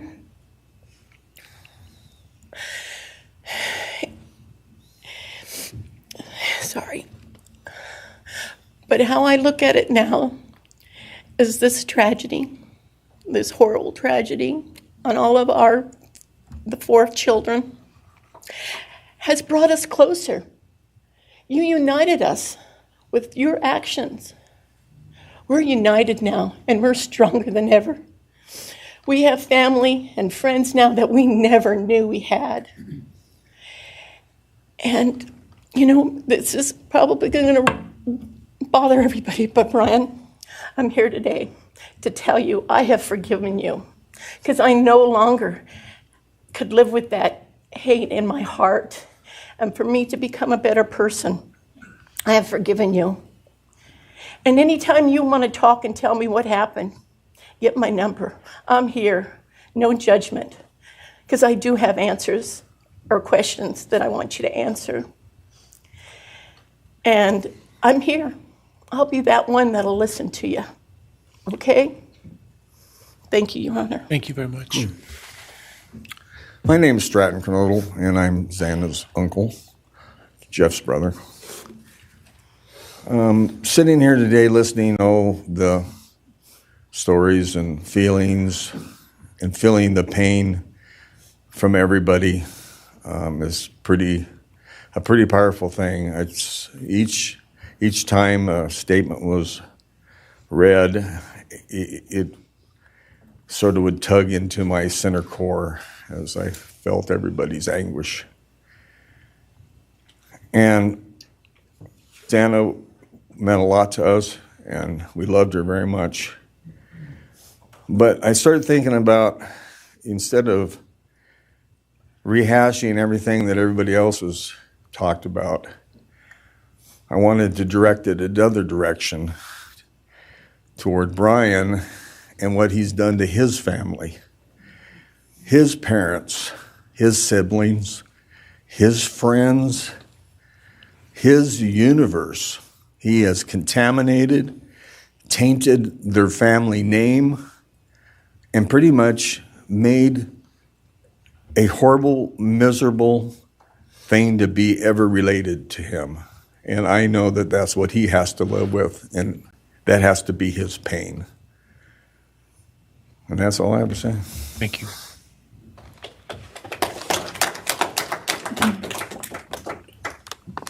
Next, Your Honor, I believe Randy Davis, stepfather to Xana Kernodle, would like to address the court.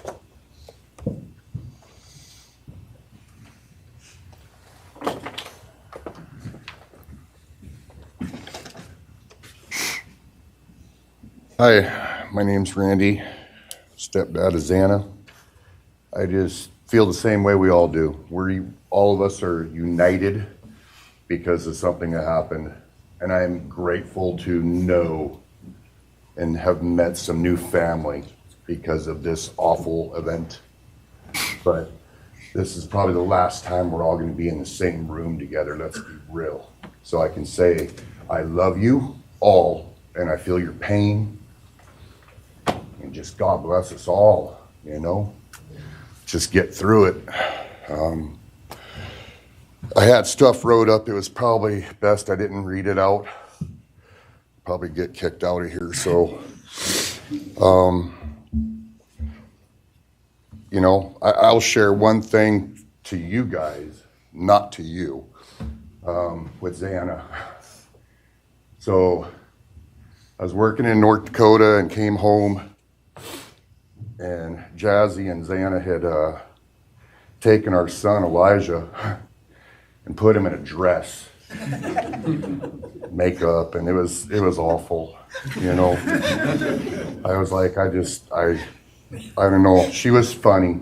I told her she'd be in the movies and be somebody great one day like that. And now she is just above us as an angel with all the other beautiful kids. So let's hold that to our hearts, because this evil thing is not going to take nothing from us. You, man, I don't know what my limits are here, but I'm really struggling, dude. I am struggling. So I want to just be out in the woods with you just so I can teach you about loss and pain. I love God. I wouldn't take your life. That's up to him. But I guarantee you, you are weak. God, I would just give a moment, man, 5 minutes out in the woods. Oh, man. Ooh. You're going to go to hell.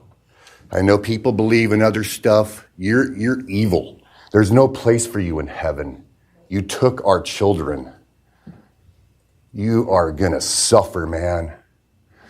I'm shaking because I want to reach out to you, but I hope you feel my energy, okay? Go to hell.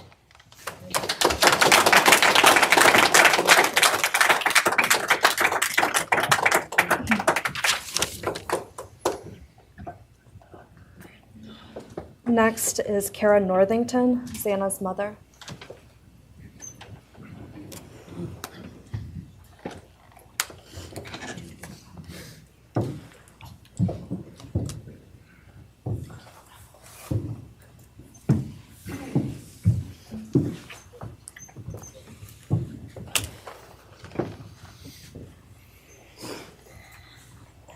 I'm Kara Northington. I am Xana Kernodle's mother.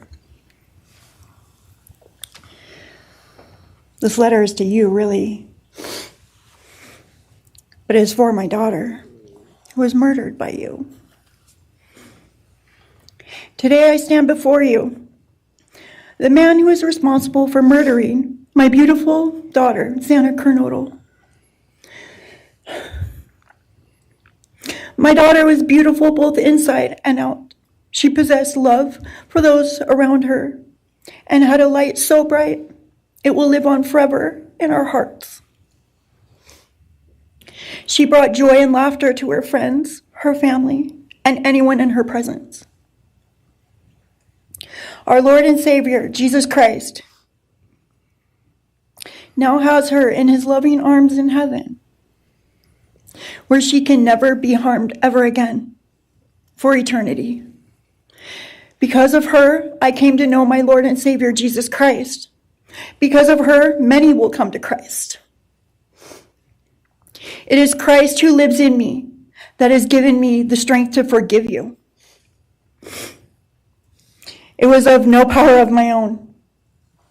In return, the Lord has filled me with joy, hope, and peace that surpasses all understanding. Jesus has allowed me to forgive you for murdering my daughter without you even being sorry or asking for this. This is only possible because he who lives in me is greater than any evil in this world. For God hath not given us the spirit of fear, but of power and of love and of a sound mind. I do not fear you or even let you rent space in my head anymore. This forgiveness has released me from any and all evil you have inflicted on me and my family. It has allowed me to let our Lord deal with you. You have accepted a deal that will prevent you from receiving the death penalty. Nothing man can do to you can ever compare to the wrath of God. Inevitably, you will stand before our Lord and will have to answer to him over the sins you have committed in murdering our children. I pray you come to the end of yourself before that day. Whether you like it or not, heaven is for real and so is hell. The innocent life of Xana that you stole from myself and my family, and the destruction of this, and the destruction it has caused. I am washing my hands of you and turning you over to my Lord and Savior Jesus Christ, whom vengeance belongs to. In closing, I want to read a passage from the Bible, Ephesians 6, King James Version. Finally, my brethren, be strong in the Lord and then in the power of his might. Put on the whole armor of God, that ye may be able to withstand the wiles of the devil. For we wrestle not against flesh and blood,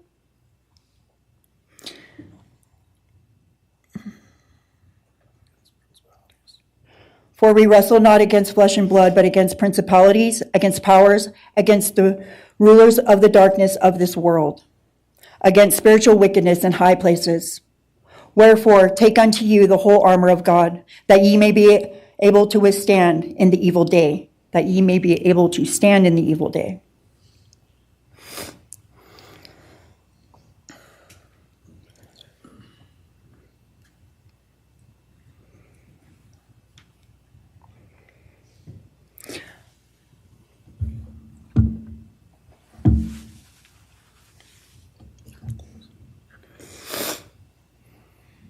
I'm not going to share memories of Xana or any more of the goodness of her with you, because I do not want that to be in your head.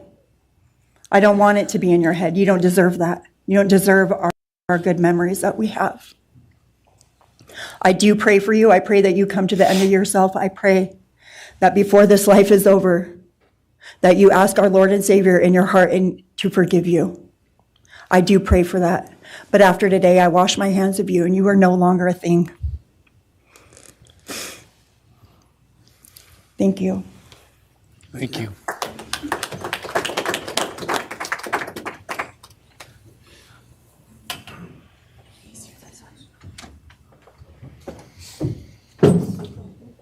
I don't believe the state has any other victim impact statements. Okay.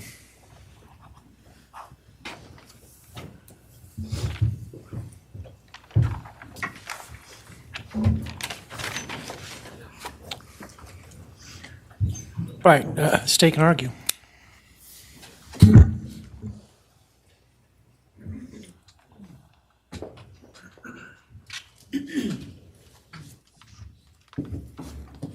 Thank you, Your Honor.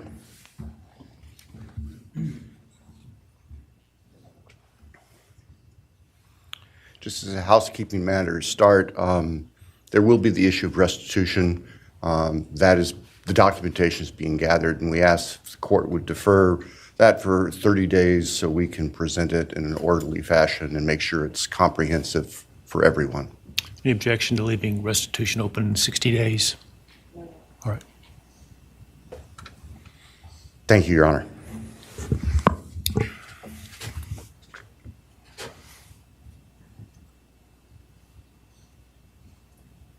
I think it's necessary and appropriate to share, including the court, the background that brings us in front of Your Honor today for these proceedings.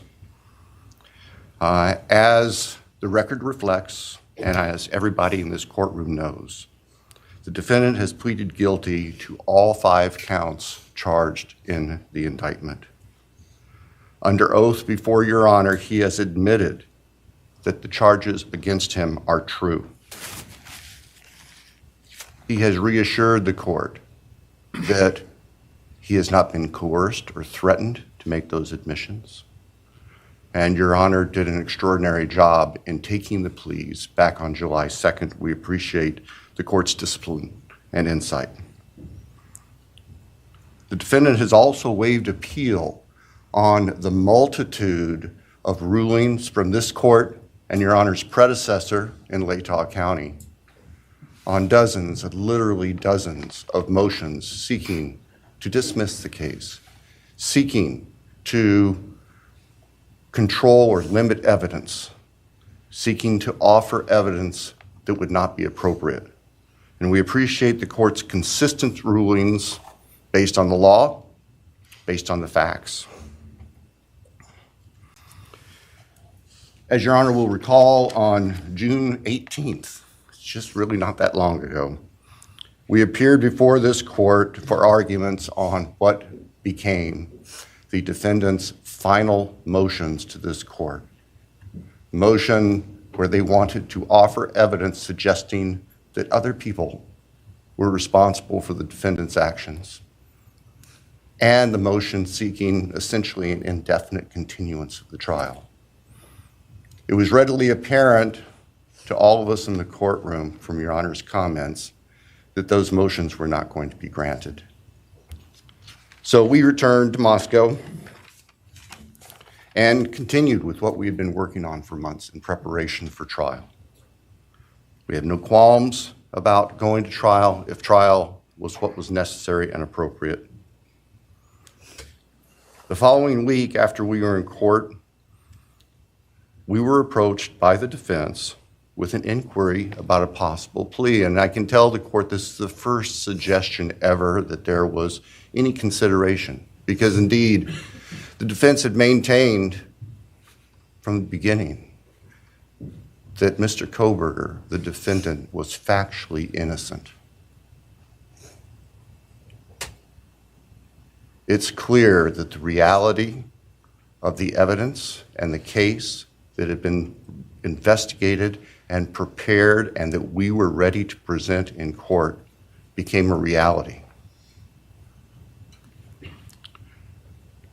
Our reaction, among other things, was to reach out to all the families. And in fact, later that week, on Thursday and Friday of that last week of June, we met with representatives by teams, virtual meetings, with representatives of all of the families. And we talked about the status of the case, and the upcoming trial and things that related to the trial. And we also let them know that there had been an inquiry about whether there might be an offer for a plea. And we asked the family members for their thoughts and feelings. And they were candid. And they have been candid since, and we respect that. And we understand, recognize, and acknowledge that there was a difference of opinion among representatives of the different families. We understand that. One of the challenges of this case, one of the unique things about this case is we have multiple victims, each unique unto themselves, their families and friends unique unto themselves, and all of them entitled to their opinions, all of them entitled to their thoughts. Over the following weekend, our prosecution team, very skilled attorneys who were personally as well as professionally deeply invested in this case, met.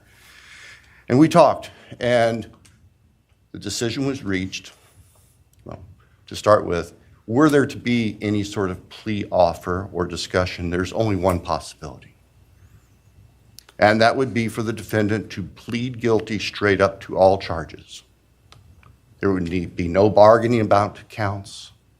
There would be no bargaining about reduced sentences.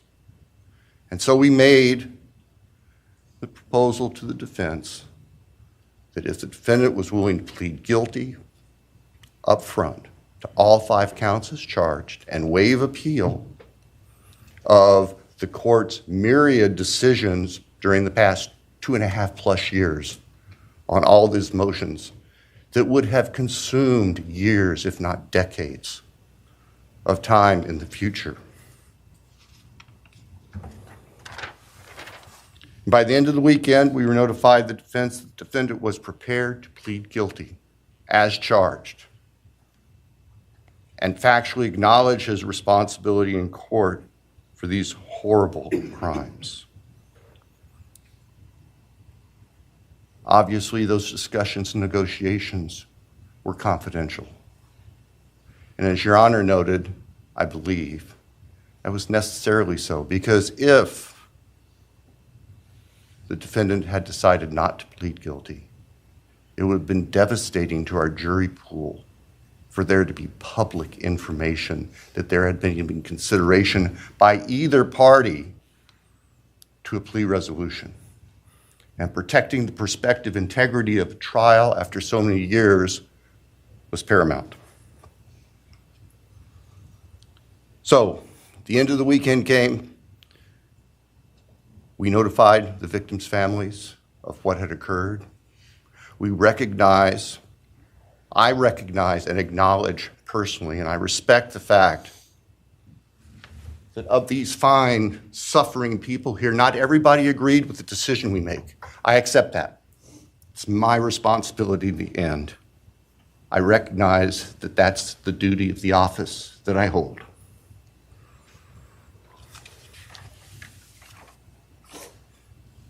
So now, it is time for the judicial system to impose final judgment and close the door on this chapter of these tragedies. As the court is aware, by the agreement of the parties, it is the state's prayer. Perhaps have the Elmo police turned on.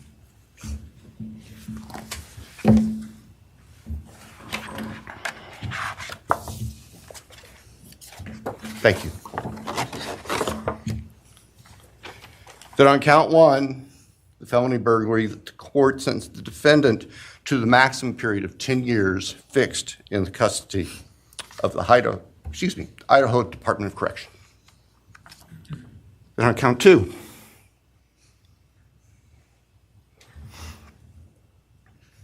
that the court sentenced the defendant to fixed life for the murder of Bethany Funke. On count 3, that the court sentenced the defendant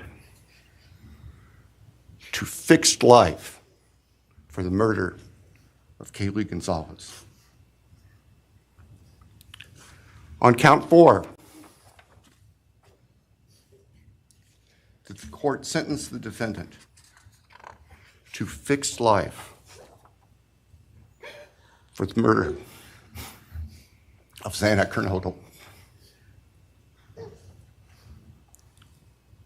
On count 5, that the court sentenced the defendant to fixed life for the murder of Ethan Chapin.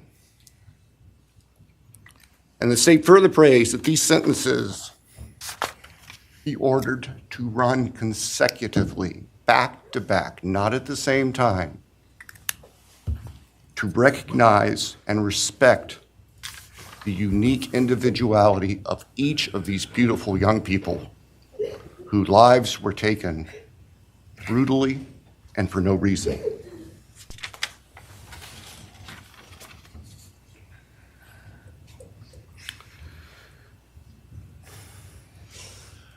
And hopefully now, as we have heard earlier this morning, it is time to afford the families and the friends and the community and the state of Idaho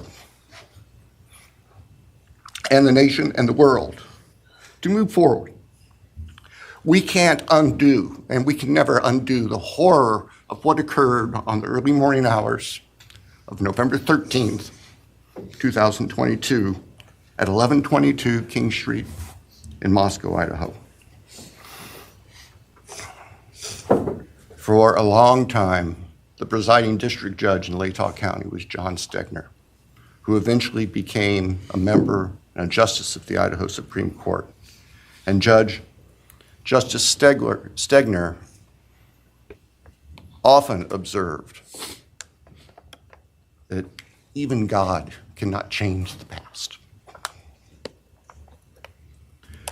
But everyone in this room has the ability to take themselves forward.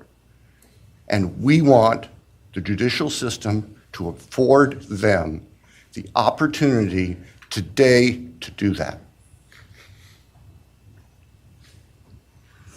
From today forward, our memories should be focused on these innocent victims whose lives were taken, on their families, on their friends, on the community. The court has heard discussion, talk today, reminiscences today about a special family that our victims shared, not just their natural, legal, and biological families, not just their university family within their sororities, for example.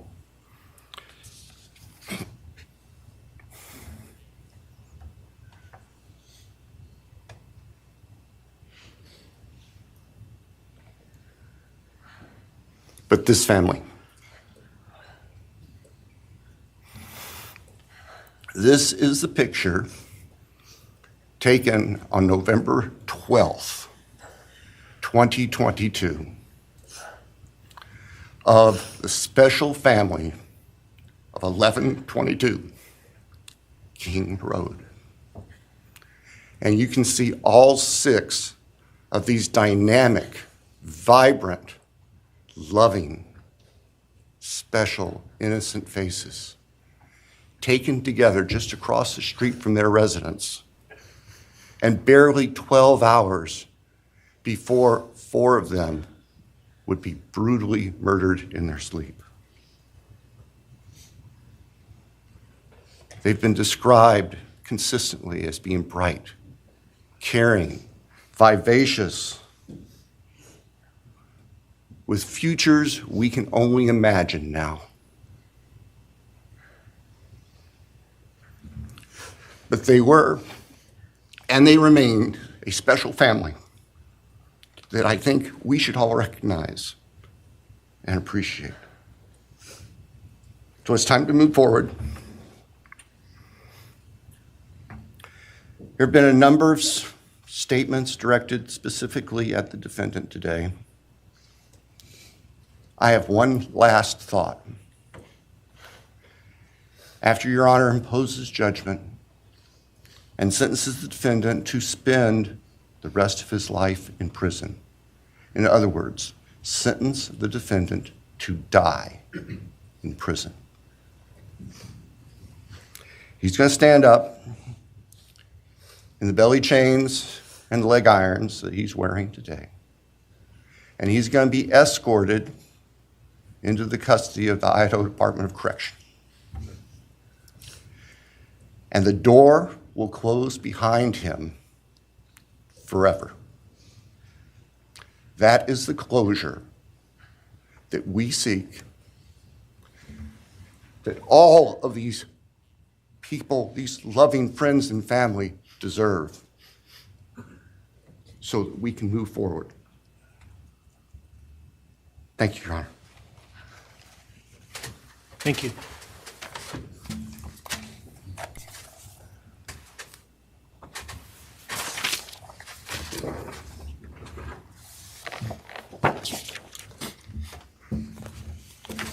All right, does the defense have evidence to present today?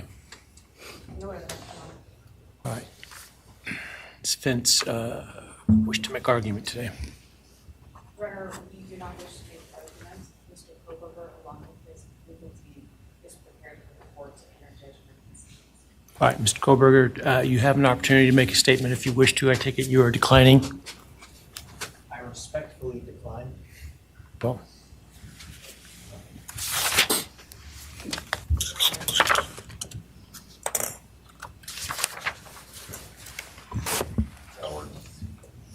Please.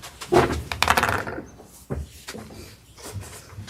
right, let me start this morning by acknowledging and thanking those that have come here today in support of their loved ones, and I appreciate your courage and your strength. And I hope that you are able to move on as best as possible. Thank counsel for the professionalism that they've exhibited throughout this case. It has been my great honor to preside in this case and to help bring, to the extent possible, some resolution and hopefully justice to this case.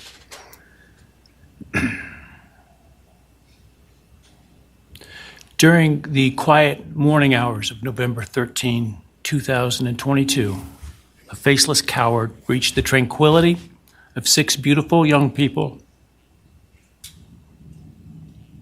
and senselessly slaughtered them, 4 of them. Who committed this unspeakable evil was unknown for several weeks, but due to the killer's incompetence and outstanding police work by numerous local, state, and federal law enforcement agencies, the person that slithered through that sliding glass door at 1122 King Road now stands before the world and this court unmasked. This unfathomable and senseless act of evil has caused immeasurable pain and loss.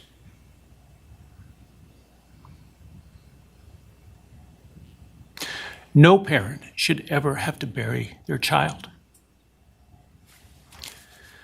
This is the greatest tragedy that can be inflicted upon a person. Parents who took their children to college in a truck filled with moving boxes had to bring them home in hearses lined with coffins.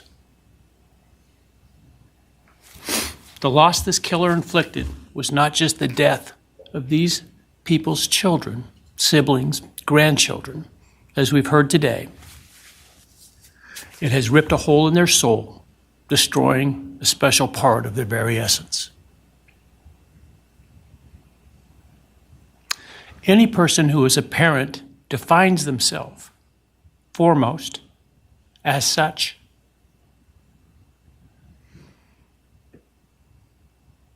It is their existence and purpose of being. And it has been stolen from these parents.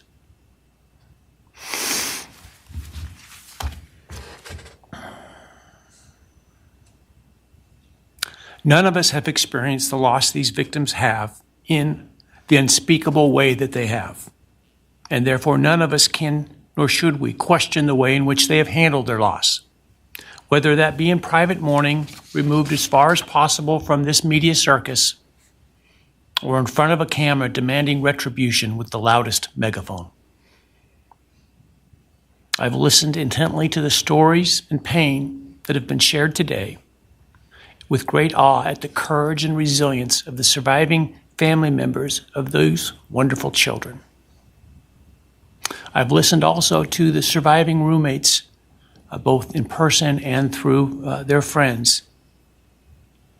And I can't think of how, frankly, courageous they have been despite the hell that they have faced by uncaring people who have come up with all kinds of crazy theories about two kids simply being kids.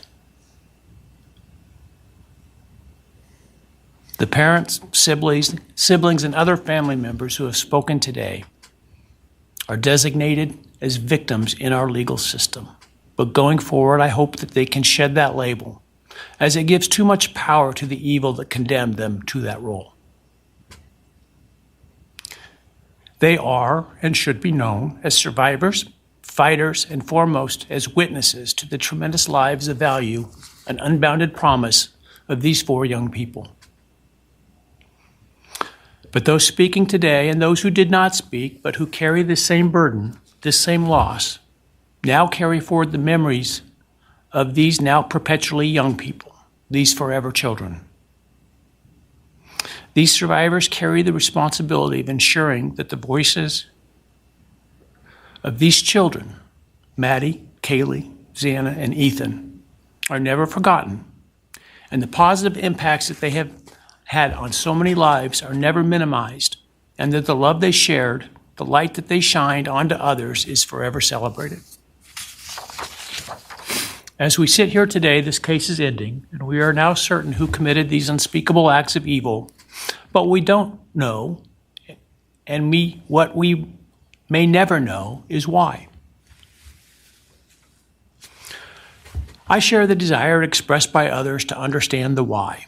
But upon reflection, it seems to me, and this is just my own opinion, that by continuing to focus on why, we continue to give Mr. Kohberger relevance. We give him agency and we give him power.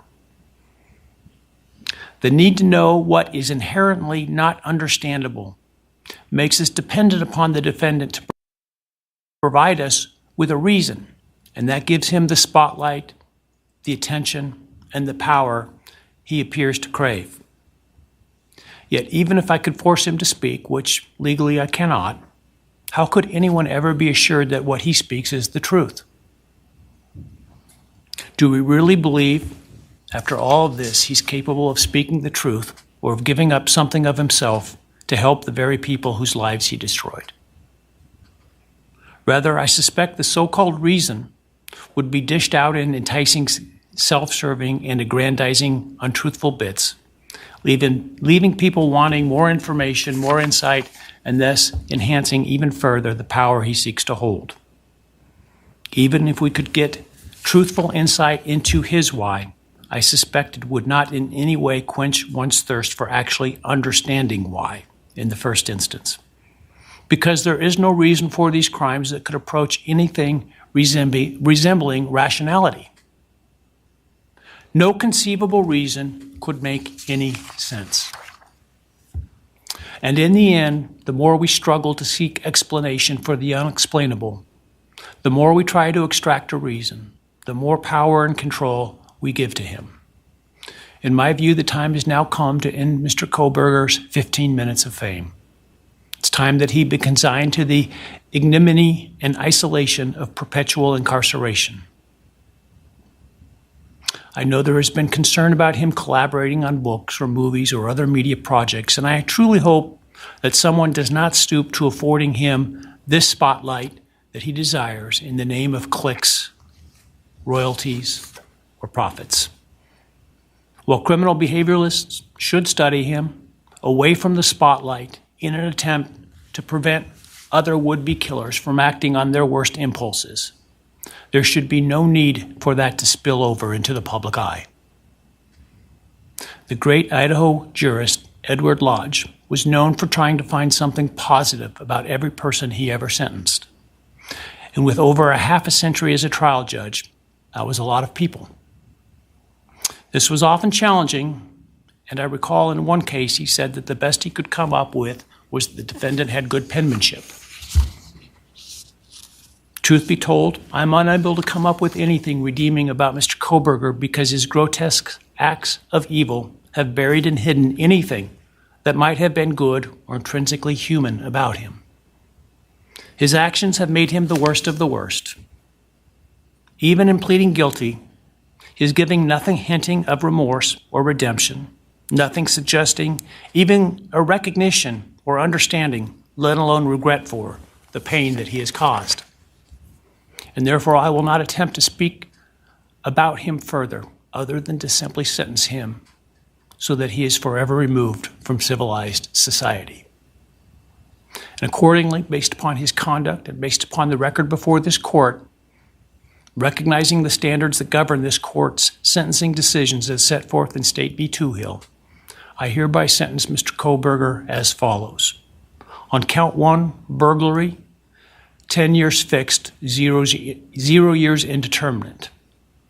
I also impose a fine of $50,000. Count 2, first-degree murder of Madison Mogen. I sentence the defendant to a fixed term of life imprisonment without the possibility of parole, a fine of $50,000, and a civil penalty of $5,000 payable to the family of the victim.